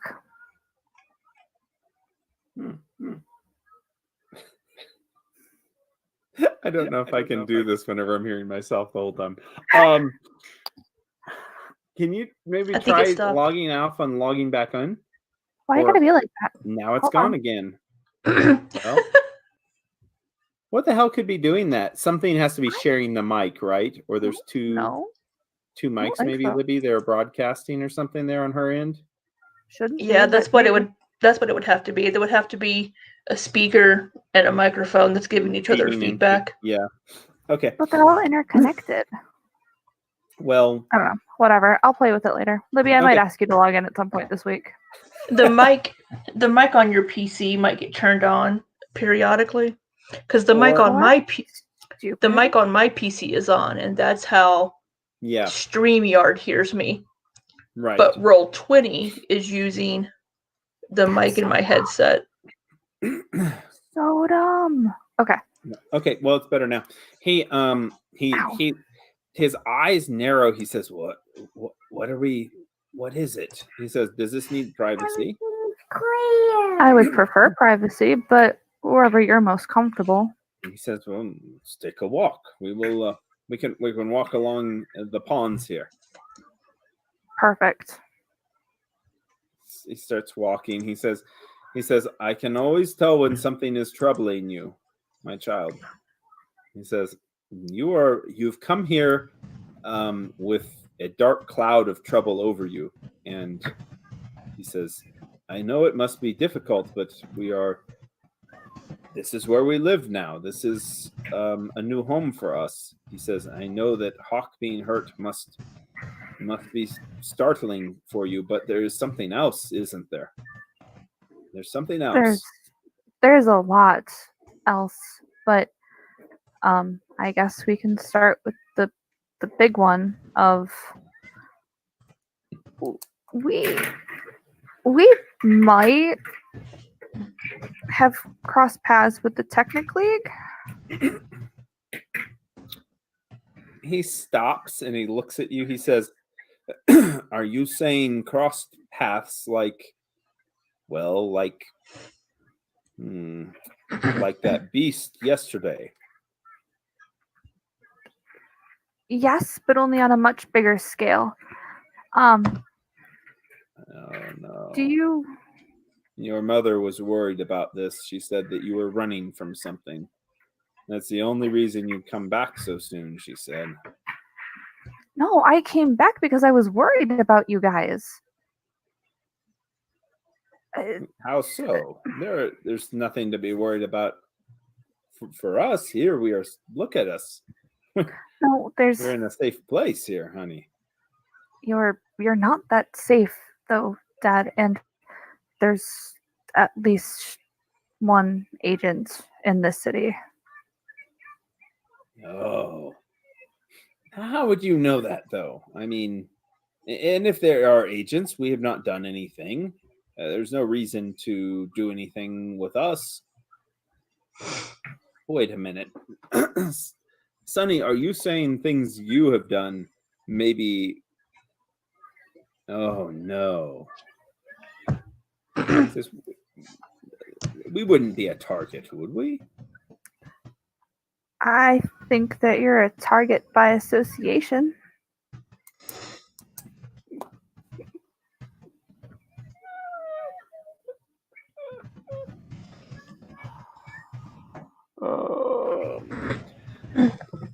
What have you done? I've done a lot of things, but to be fair, this one's not actually on me. Well, if you've startled up the hornet's nest, he says, I need to know what has happened. Possibly we need to. Possibly it is. He says, "What has happened?" So the voices in my head got worse. Oh no! He says, "Your nightmares."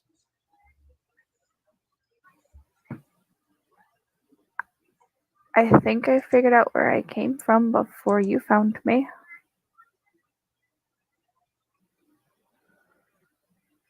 Where?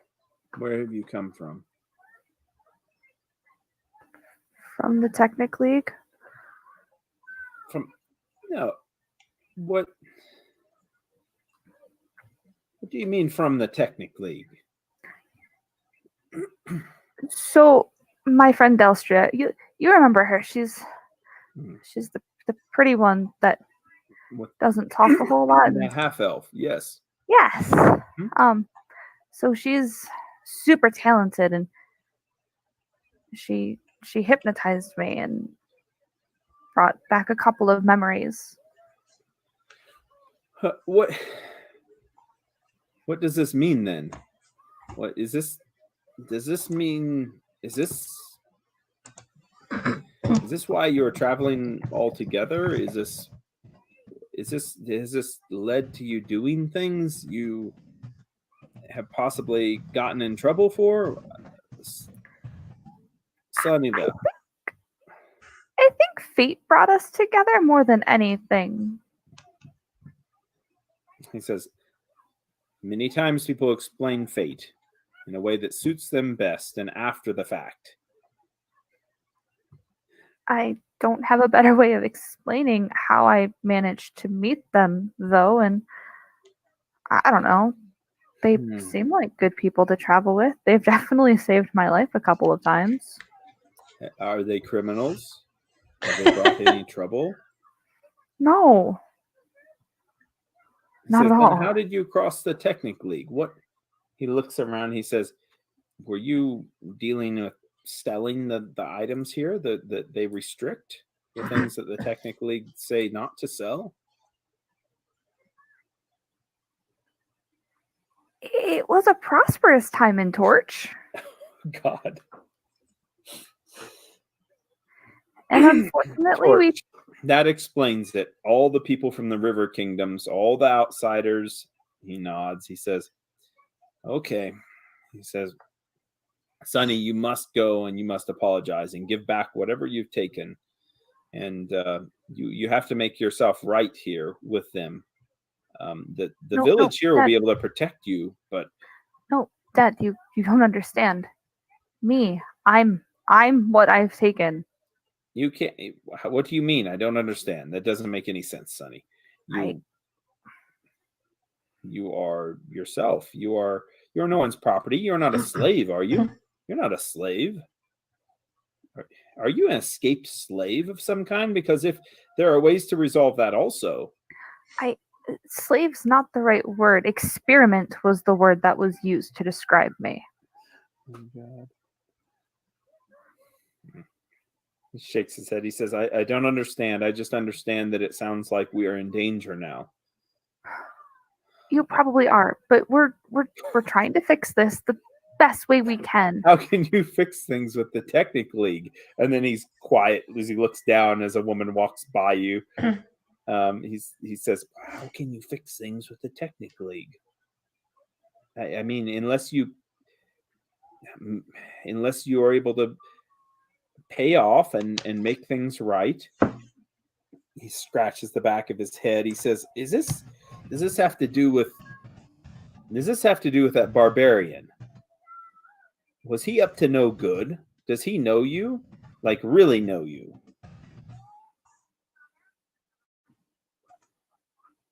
I'm not sure that he's not up to no good. I mean, he's working for the betterment of the land.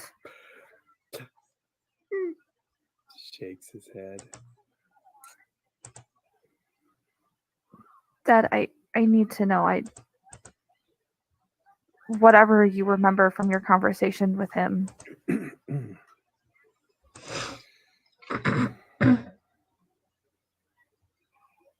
He says, I feel like he's interested in you. He's pursuing. Whenever he was here, he had a conversation with me that reminded me so much of the way that Hawk came to me and had a conversation.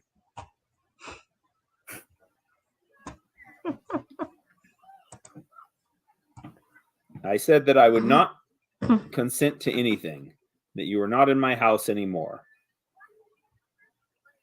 You'd make your own decisions.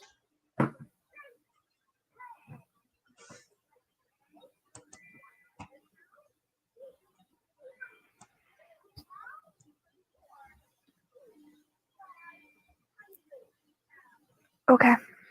He says, I am sorry if this is probably nothing that you need to know about.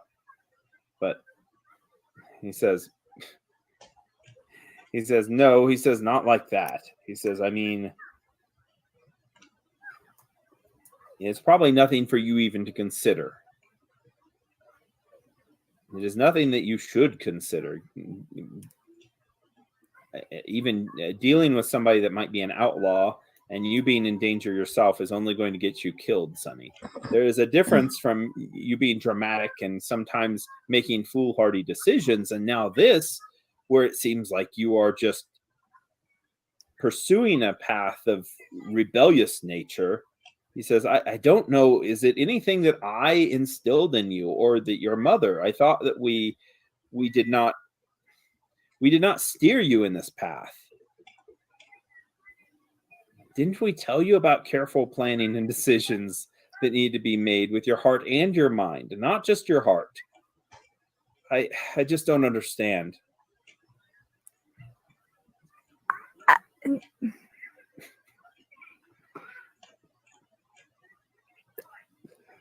I'm sorry that you don't understand. I'm sorry that you may now be in danger, and I'm sorry that apparently the heir to the Black Horse tribe you don't think is good enough. Well, he's not good enough. He is a...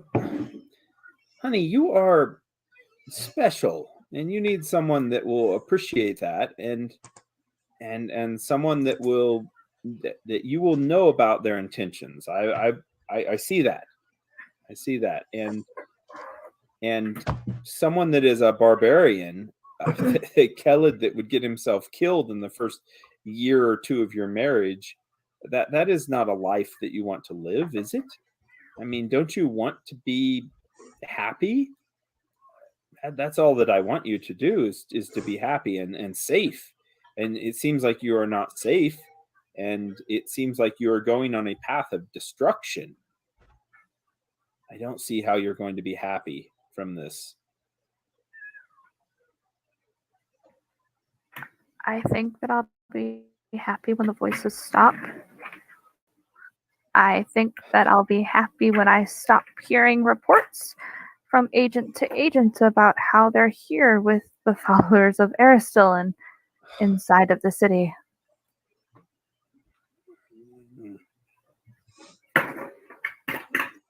Have you told anyone else about this?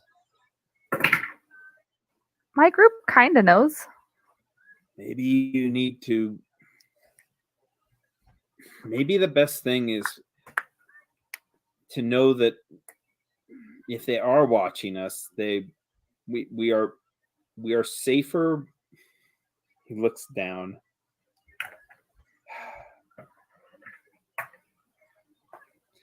Maybe we are safer without you here.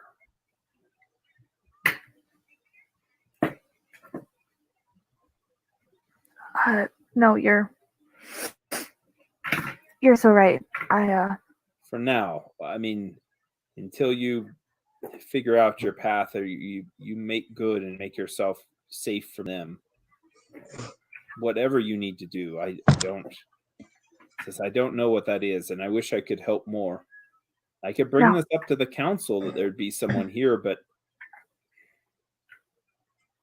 I doubt that would help. Don't worry about the council. We're not going to be here long enough for the council to gather. Dad,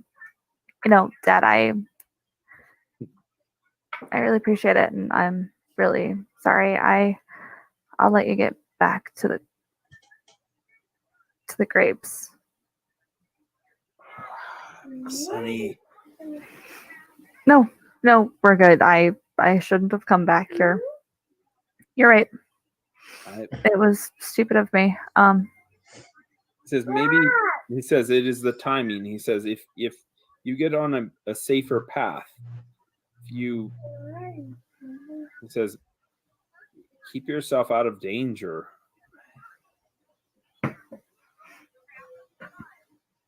I don't think Gorham has a safer path planned out in front of me. And I'm gonna turn and I'm just gonna go at this point because Sunny is basically in tears and she's all done. He just turns and he doesn't say anything. It sounds like he's starting to say things a few times and then there's nothing as he doesn't come after you as you're walking away. Alpion, find someone. I don't care. Find Kylon. He looks at you and then he just goes waddling off. Knowing that you're distressed, he turns around and looks at you again, stopping for a second, and then he turns and he keeps walking. You're left in between the two ponds in this pathway here. Some people kind of wading in and washing clothes, some people ladling out water and such, and that's kind of where you're at. You see fish swimming around, bright colored fish in each one of the ponds. There's fish in the ponds? Yes. Oh dear God. Okay. Yeah. I'm gonna. Those are the safe ponds. Those are the safe ponds. I know that they're the safe. Didn't realize that there were fish in the ponds. Yeah. Yeah. I'm gonna have Alpion track. Okay. The party and then just kind of follow him. I'm not really paying attention to anything at this point. Okay. Yeah. You go and he follows. He goes right on up to the high home, which is where your party still is. And as you get to the main doors, you hear a humming sound from the Varisian woman in Hawk's room, and Kylon is downstairs now, and he's talking to Tor, and they're having a at-length discussion about the woods surrounding the area. And just about the different things that might exist in them. But it looks like they're kind of waiting for you and Delstria. And Delstria is happily reading away and studying still. It's not been more than 30 minutes, you know. You get to the door where Alpion comes in and kind of nudges up against Delstria's arm and kind of sits down and looks back to you. Showing that he's led you in the right direction. I look down at Alpion. Oh, you're back. I'm gonna look up at. Yep. Looks to you and looks over again. I'm gonna look up at Sunny. I guess you make a perception check to see if we notice anything, if Sunny's upset or anything. Yeah, that probably is a good idea. I'm pretty sure it's probably like a DC 5 at this point. Like, I feel like her eyes are probably super 30. red and like watery. Like, she is. Guess who got the nat 22? Kylon says, Kylon says, "What's wrong?" And he gets up, knocking over one of the chairs by him as he starts walking towards you at the entry area. Yeah. Sunny, are you okay? Yeah, never been better. Kylon comes and now he puts an arm around you and grabs a hold just tightly to you. Maybe we should go look. You hear we should go. Don't really care where. Maybe let's go look at the mound or the infected water area. I need to not be here. Kylon just holds you still, and he says, okay. He says, we'll go wherever you want to go. He says, do you want to even stay, or do you want to leave here? We're not done here yet. I don't know if we can No, you explore aren't. the mound and the lake without having the guards Yeah, they're being definitely sicked on told us. you they didn't want you to be in that area. Mhm. We would need to get permission from Hoskett or someone. Oh, there's a guy you could visit. Location number 10 is his lumber yard. Yes, let's go back towards Sunny's parents' house. I'm sure that'll make her day so much better. Oh God, that's right.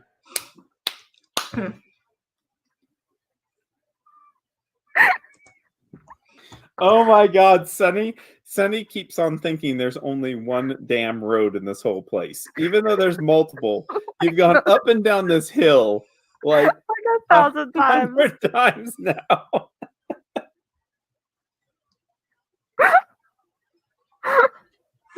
I love it. I don't care. Fine. We can go find Hoskett, or we can find one of the other 17 fucking council members and talk to them.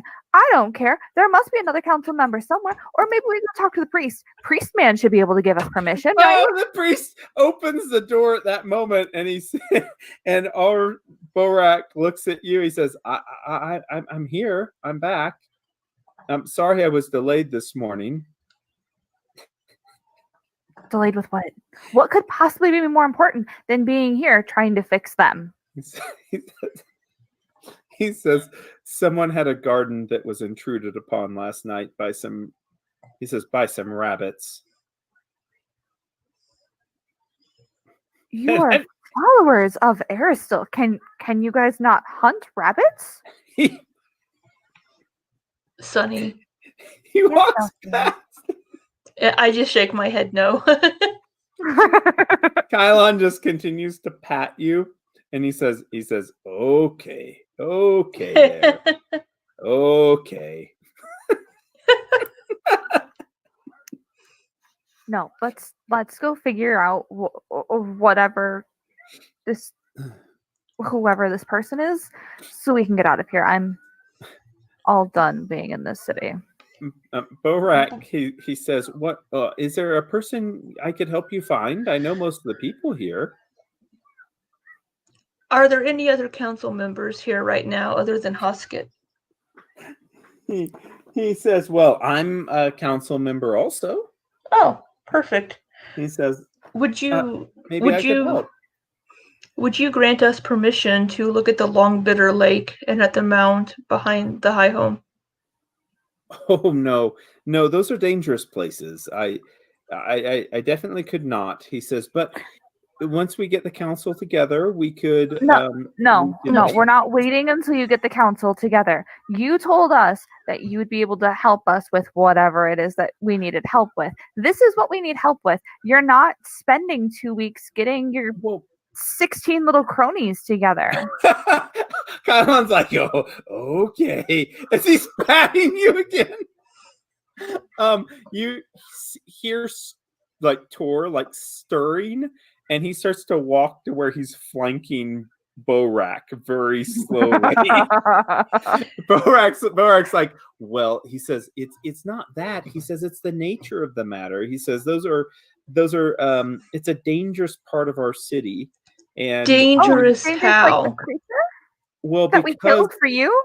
Well, he says because of the bad water. He says even no matter how strong a person would be, he says if you stumbled or fell in it or took a gulp of it, it could be quite bad for you. So we're not going swimming in the bad water. We just want to go look. That's all we want to do. It's not like we're going to be like, hey, let's go fill up our canteens. No, all we want to do is go look. Why can you not just be like, yes, people who did us a favor by killing the super scary mutant thing that killed our high priest and one of our other people, and just let us go.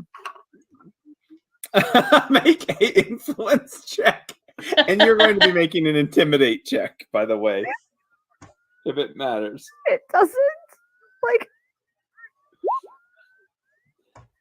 he says okay. He says okay. He says I okay. He says well. He says I will need to go with you then. And I need to at least accompany you. Still have mercy. I don't care. It says still has mercy and brings a bounty to our tables and hearts. You going with this is Aristil. fine. Having a cleric with us is not a bad idea. And Sunny's gonna mumble under her breath and walk out because let me tell you how I feel about this stupid fucking cleric. Make a perception check as you guys are searching. You're searching the. Oh wow! Look at there. God damn it, Libby. Oh god. Delstria.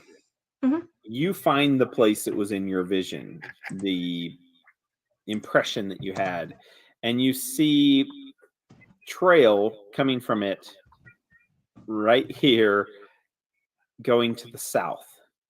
And it looks like a similar trail came from the woods over here initially and circled around here and then went to the south.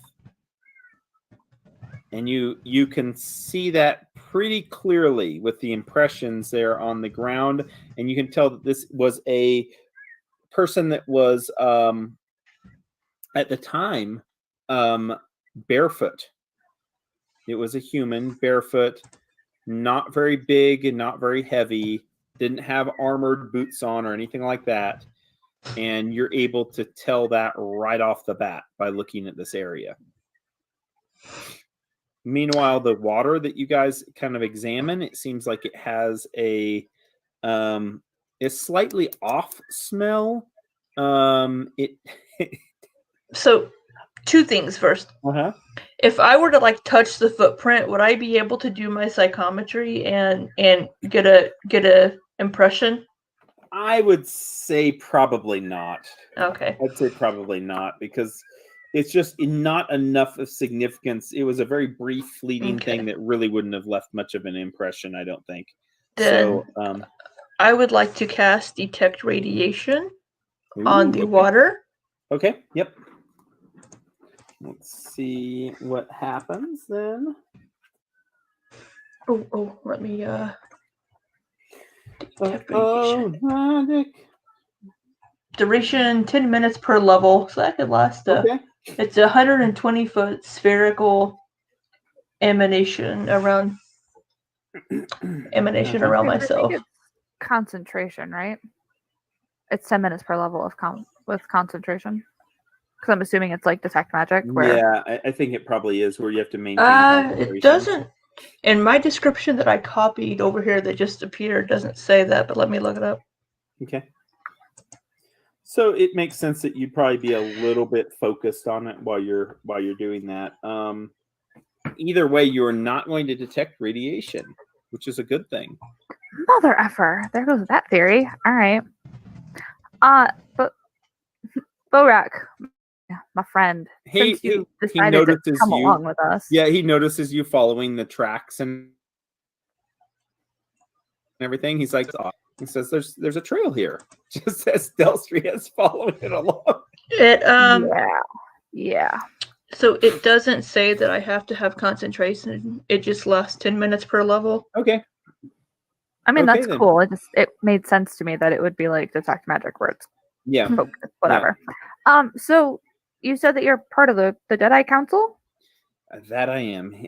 Just recently, because the elder priest, obviously after his passing, that position was handed over to me as the new high priest. Fantastic. So as part of the council. Yes. Why did you guys tell the barbarians to leave? He stops dead in his tracks. He says, well, the barbarians in the past have had difficult relationships with this community. It's been seen as a place where they've been able to raid, and there have been some confrontations in the past where people lost their lives. So even though it was not that specific tribe that has done those raids or conducted those, the city and the people here kind of see ourselves as outsiders within Numeria. And even though the Black Sovereign is the tribal leader and the leader of the entire country, the combined tribes, we don't really, as you know, there's continual conflicts there in the nature of where Iden Bay stands. So, well, we made it known to them that it would be best if 2 nights would be enough for them to rest and recover before leaving.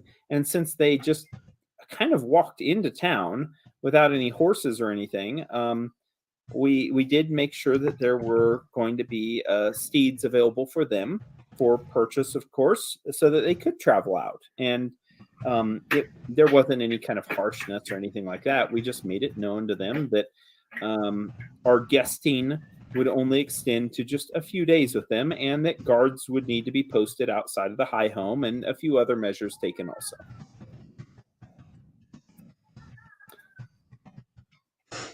Huh. And they stayed at the high home. Okay.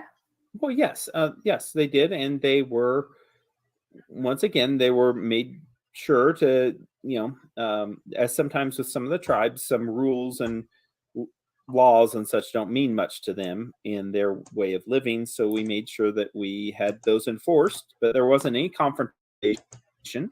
They were well-mannered. They were escorted around the city if they were, going and walking and traveling. It didn't seem like they wanted to stay here for a long period of time anyways. So that was that. That was the end of it. And perfect. I had heard that they met with the council. So did they meet with the entire council?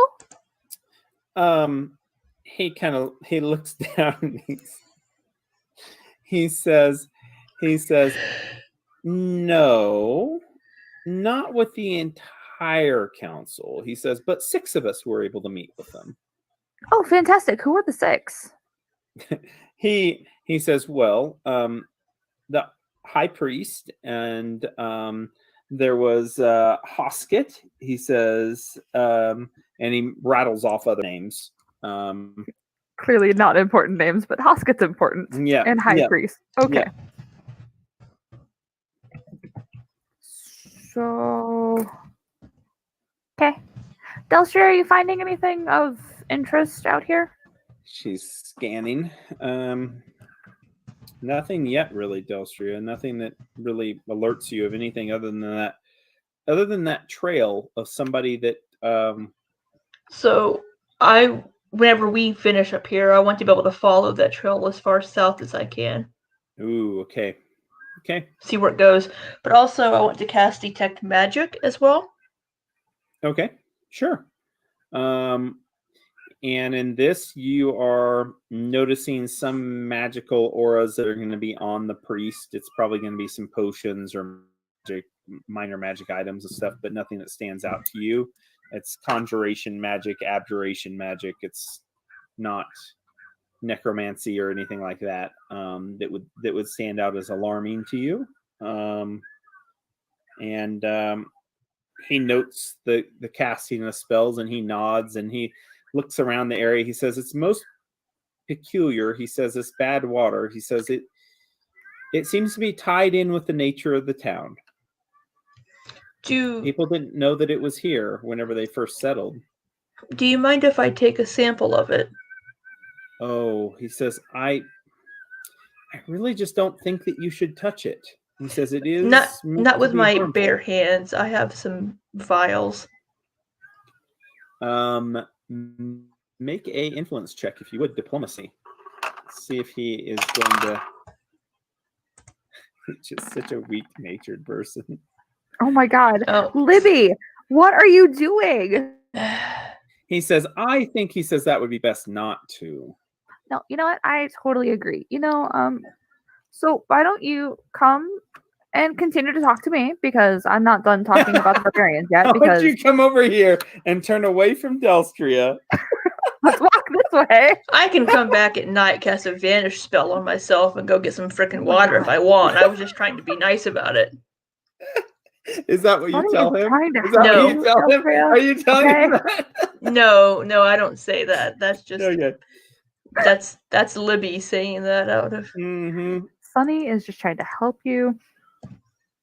I shrug and kind of. Kylon says to him, he says, well, you do know that we're trying to help, right? I mean, this is what we're doing. We are helping. He says, so why are you being difficult to deal with? Borak says, oh, I'm not trying to be difficult. He says, you're not known. You are not known by the community. You have not lived here. You've not plowed the land. You've not harvested. You've not been involved in our council meetings. You've not been part of the community. He says that is everything here for us. No, you're right. We're not part of the community. Don't really want to be part of the community. We just came in and took care of your tiny little mutation problem. But hey, we're not known. It's cool. He says, I maybe Hoskett could help more. I don't. He says, I don't really know about what you're trying to even ask for. Honestly, we don't need help with this. We just stay away from it, and it is fine. Yeah, fine. Let's go with that. He says it is not claimed anyone. In the last person that it claimed was Old Skelton, and since that, and he was breaking the rules, obviously. And after Skelton has passed, we have not had issues. Everyone has had to be reminded in a bad way. I mean, this has killed people and really affected their lives. We don't want that to happen to you. Do you? Never mind. Delstria, let's go find Hoskett, because maybe someone will have answers around here. All right. Sure. Make a survival check as you're trying to follow that path. Oh, great. It's going to be very high.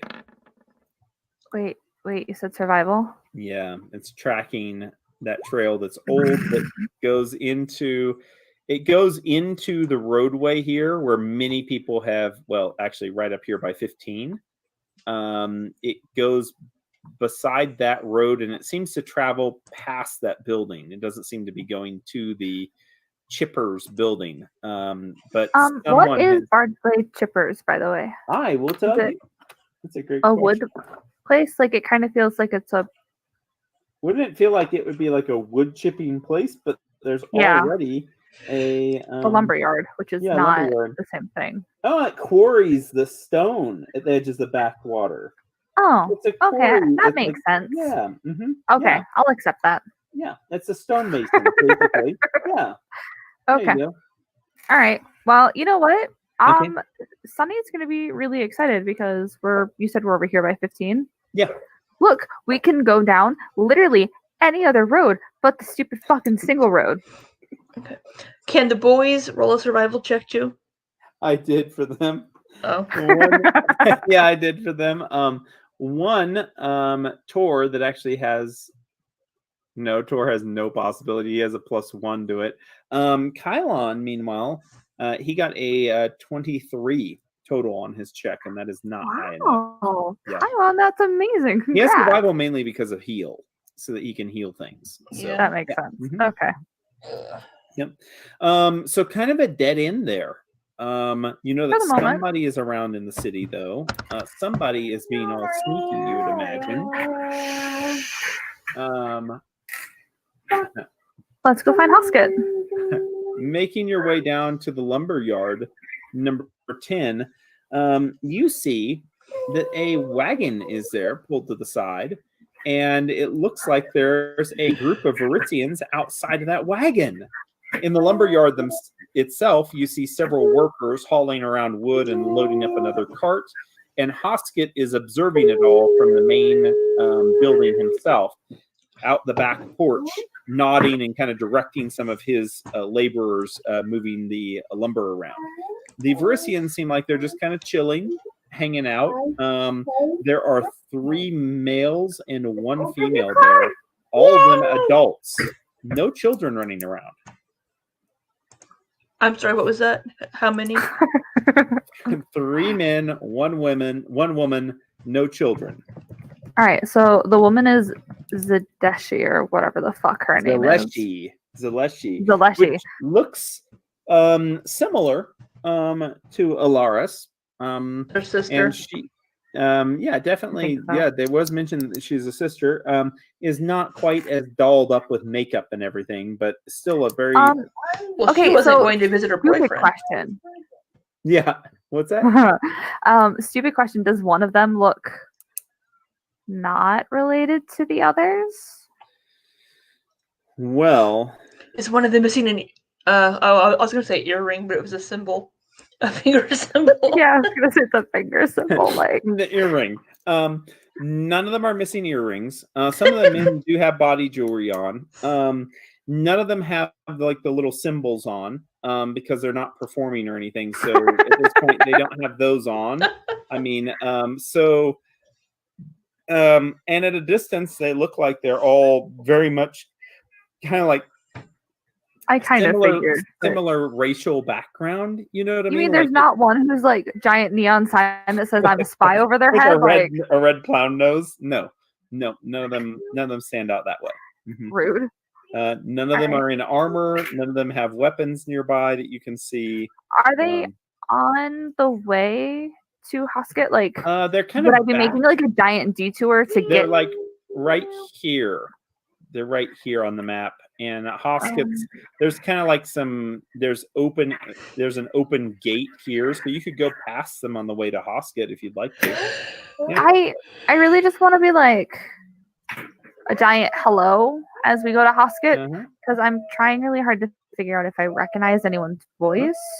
I don't think I will because I'm pretty you get two of them that the males wave to you. One of them has a pipe that he's smoking. He puffs out some smoke and he kind of gives you a nod, but nothing verbal from any of them. Damn it! I want to talk to them. Doug, just make this easy on me, okay? You want to go over and talk to them? No, I want to go talk to Hosket. Okay. Over to Hosket? Yeah. Hosket gets up and he walks towards you guys. He says, hey, hello. So good to see you again. It's a pleasure, Hosket. Thank you so much. Are you coming tonight? Of course. We wouldn't miss it for anything. We're very excited. Alaris was talking up the performance something big this morning. Very good. She's a very good dancer. He says, not as good of a dancer as Zaleshi, though. Points over at the other woman. He says, but her voice is better, I would say. Better than Laris's voice.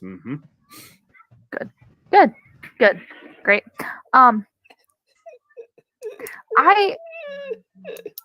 He says, you look like you're upset a little bit. And he says, is everything okay? Have people been accommodating to you? Yes. This city has been nothing but wonderful to us. I have a couple of questions, though. Do you have somewhere we could go sit and talk? He says, in the back here, in the workroom, we could go there. Perfect. And he, Libby? Stop. Libby's doing her big yawns now. You make it into the back. He has basically it's a work area that doesn't really have seating, so everyone's kind of standing there. The workers are kind of walking by. He looks at them. He says, "Oh, privacy, boys. Just for a minute, if you could, we'll just need some privacy." And he shuts the back door. He says, "Okay." He says, "What is it?" He says, "How can I help?" Fiona, stop.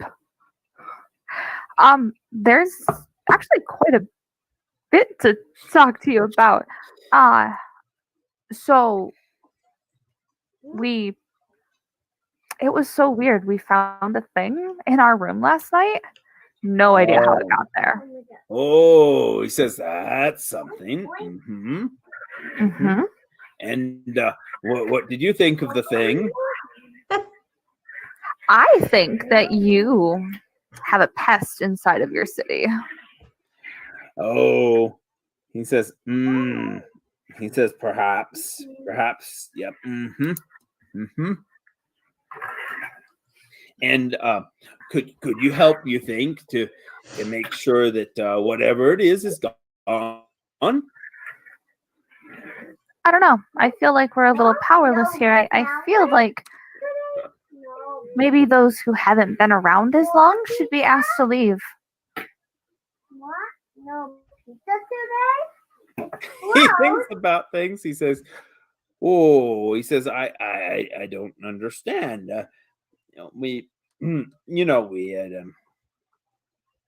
we wouldn't want to chase people out of town, especially if they're sitting well with the town. Why would we do that? I don't know. I mean, you chased the barbarians out of town, and they weren't doing anything wrong. He says it's a little bit different. I mean, Is it warriors coming into town, possibly scouting, the defenses or the resources. We had hunting parties out.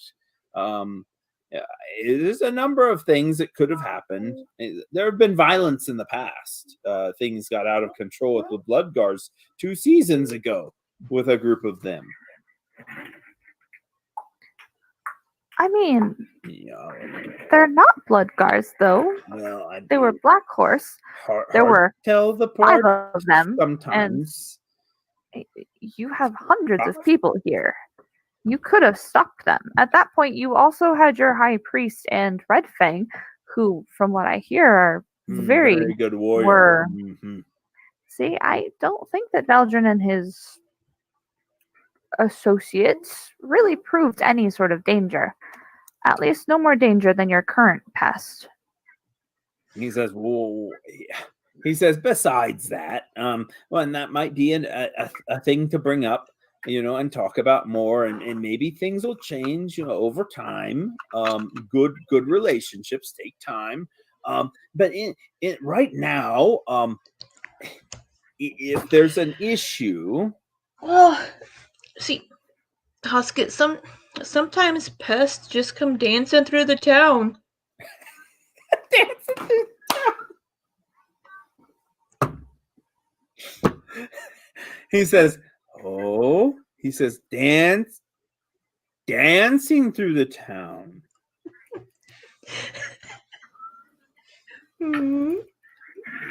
What? How would you make sure that that's the case?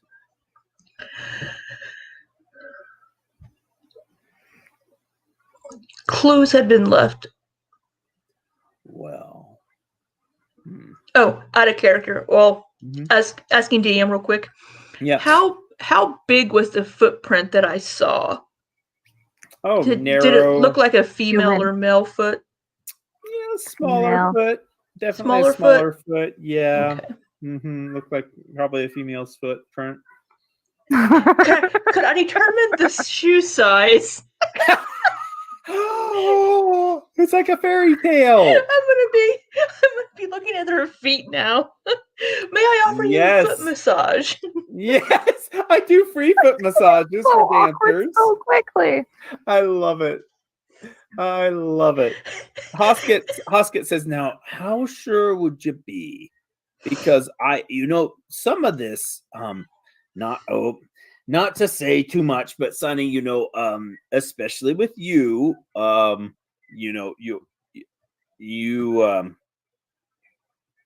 it was told to me that possibly you had feelings for someone that got hurt here recently, and someone else is now tending to that person, and I was told there might be feelings involved even last night. I was told." Who did you talk to last night that told you feelings were it was involved? said in confidence. I can't say, but I would just say that my friend, my buddy. Yeah, Okay, but I need a name. I need a name. We can't. If you have, and Kylon says, "We are trying to do good in this world. You need to tell her what she needs to know." And that one. Hoskett like leans back and he kind of laughs. He says, "You can threaten violence all you want, but that doesn't make you right. You know better." He says, following Iomade. No, Hoskett, I totally understand. It was said in confidence. You can't tell me. Could you at least tell me, was it male or female? He shakes his finger. He says, "Now listen here." He says, this is a grave concern. Anyway, You need to have evidence and proof. You can't just say, "I don't like that person," and then they leave. Hoskett, this is coming from me, who has no connection to the boys that were injured.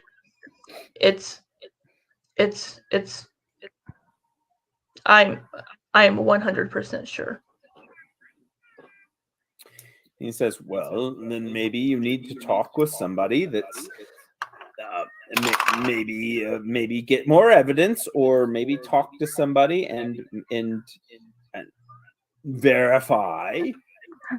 Talk to someone like who? Like the council? Like Well, you? well, Because well, we're trying to talk to you. I mean, I don't have any. You haven't produced more proof. What do you want? Do everyone you can want make their a- head on a platter? Perception check. Do I maybe? I'm sure that I've kept just a 17. That I've kept that symbol and the note on me. You have, I'm sure. Um, Can't imagine that Deltra would tuck it away anywhere. I'm gonna take it out and try to. Well, there's nobody else in the room. No, there isn't. I'm gonna open the piece of paper and kind of try to hide the finger symbols in my hand. He looks at you as you're doing it. Do you reveal them to him so you can see them? Okay. Yes. He looks down. He says,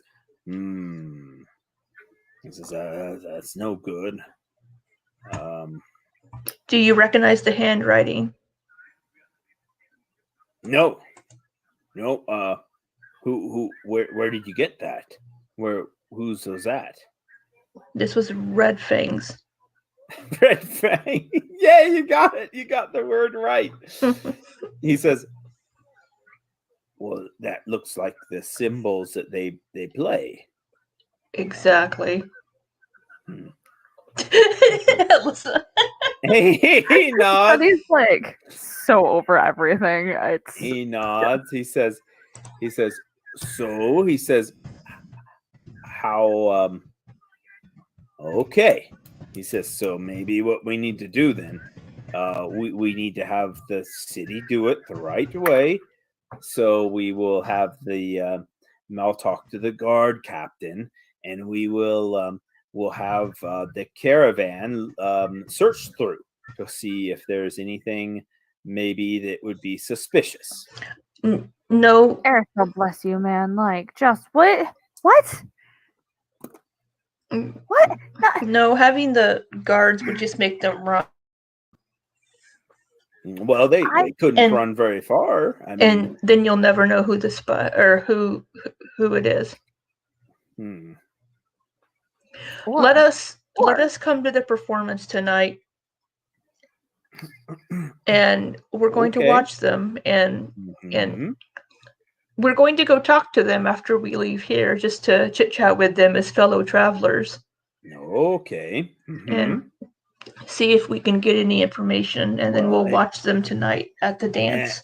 I think that is prudent. And that way you wouldn't falsely accuse someone, because believe me, I know from living this town, this is easy to do. You can easily think that someone is someone's the cause of problems, but they aren't. So we need to make sure that we don't do that, especially to people who visit. Did we see anything with those perception checks? Sorry. No. You didn't. Oh my God. Whatever. Whatever. He looks over to you, Sonny, and Hoskett says, he says, he says, "Now I will say this. We can't just blame people for things if we don't have evidence. Right?" he looks over at the symbol and he says, and that it does look like something, but I there's nothing else. He says, there's nothing else yet.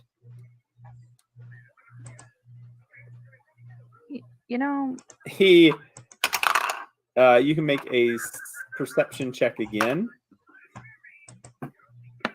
Oh God. Oh, go Sunny. ooh, Oh wow. And it's just Sunny. Sunny, he's holding something back that he knows. There's more evidence that he's not telling you about. You're sure of it. you know, I fully agree that you shouldn't just randomly accuse people, but can you imagine what Aristotle himself would think if you asked a favor of a neighbor and you weren't telling the whole truth? He says, well,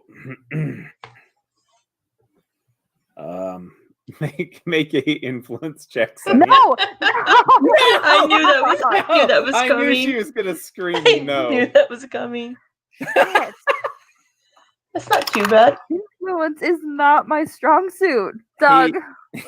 Well, you know, an oracle would have great influence. That wasn't even a plan I was going to play, so it was going to be a witch, but whatever. Witch would have Yeah. no influence. No, she would not. Hoskett says,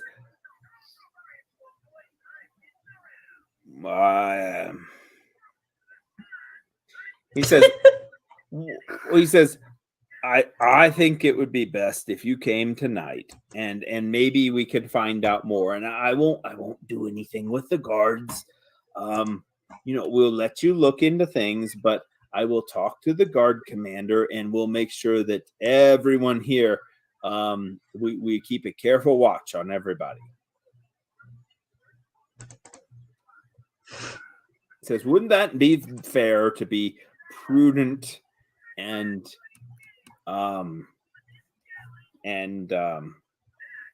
he says, and be careful and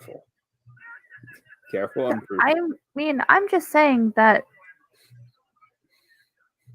if you're looking for proof, then maybe we need to go back to the source of who came across a particular message that was left in my room first. I mean, if we're looking for all parties involved, maybe we start with the source there. He says, yes. He says you can talk to the hunter even that shot it down. Perfect. Where can we find the hunter? He is. Can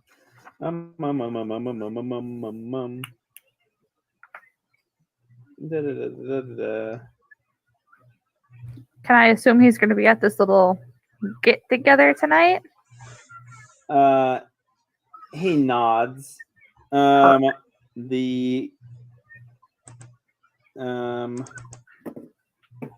the hell is his name?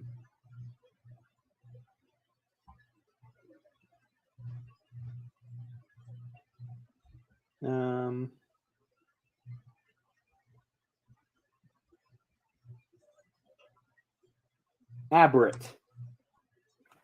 Abrit is the hunter's name. Cool. So we'll talk to him this evening then, if he'll be at the performance.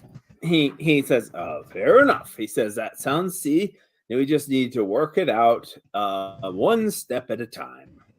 Mm-hmm. Yeah. Kylon shakes his head. He says, this is stupid. Yeah. Yeah, it is. Hoskett says, no. He says, no, you need to be nicer. You, especially you, pointing at Kylon. He says, you represent more than just yourself. And you represent your town, and you're not giving us all the information we need. Well, to help keep your town safe. I'm giving you everything I can. Mm-hmm. No, it's fine. I'm gonna link arms with Kylon, and I mean, when blood of innocents spill, it's gonna be on your head, Hosket, not ours. Oh my god! He looks startled.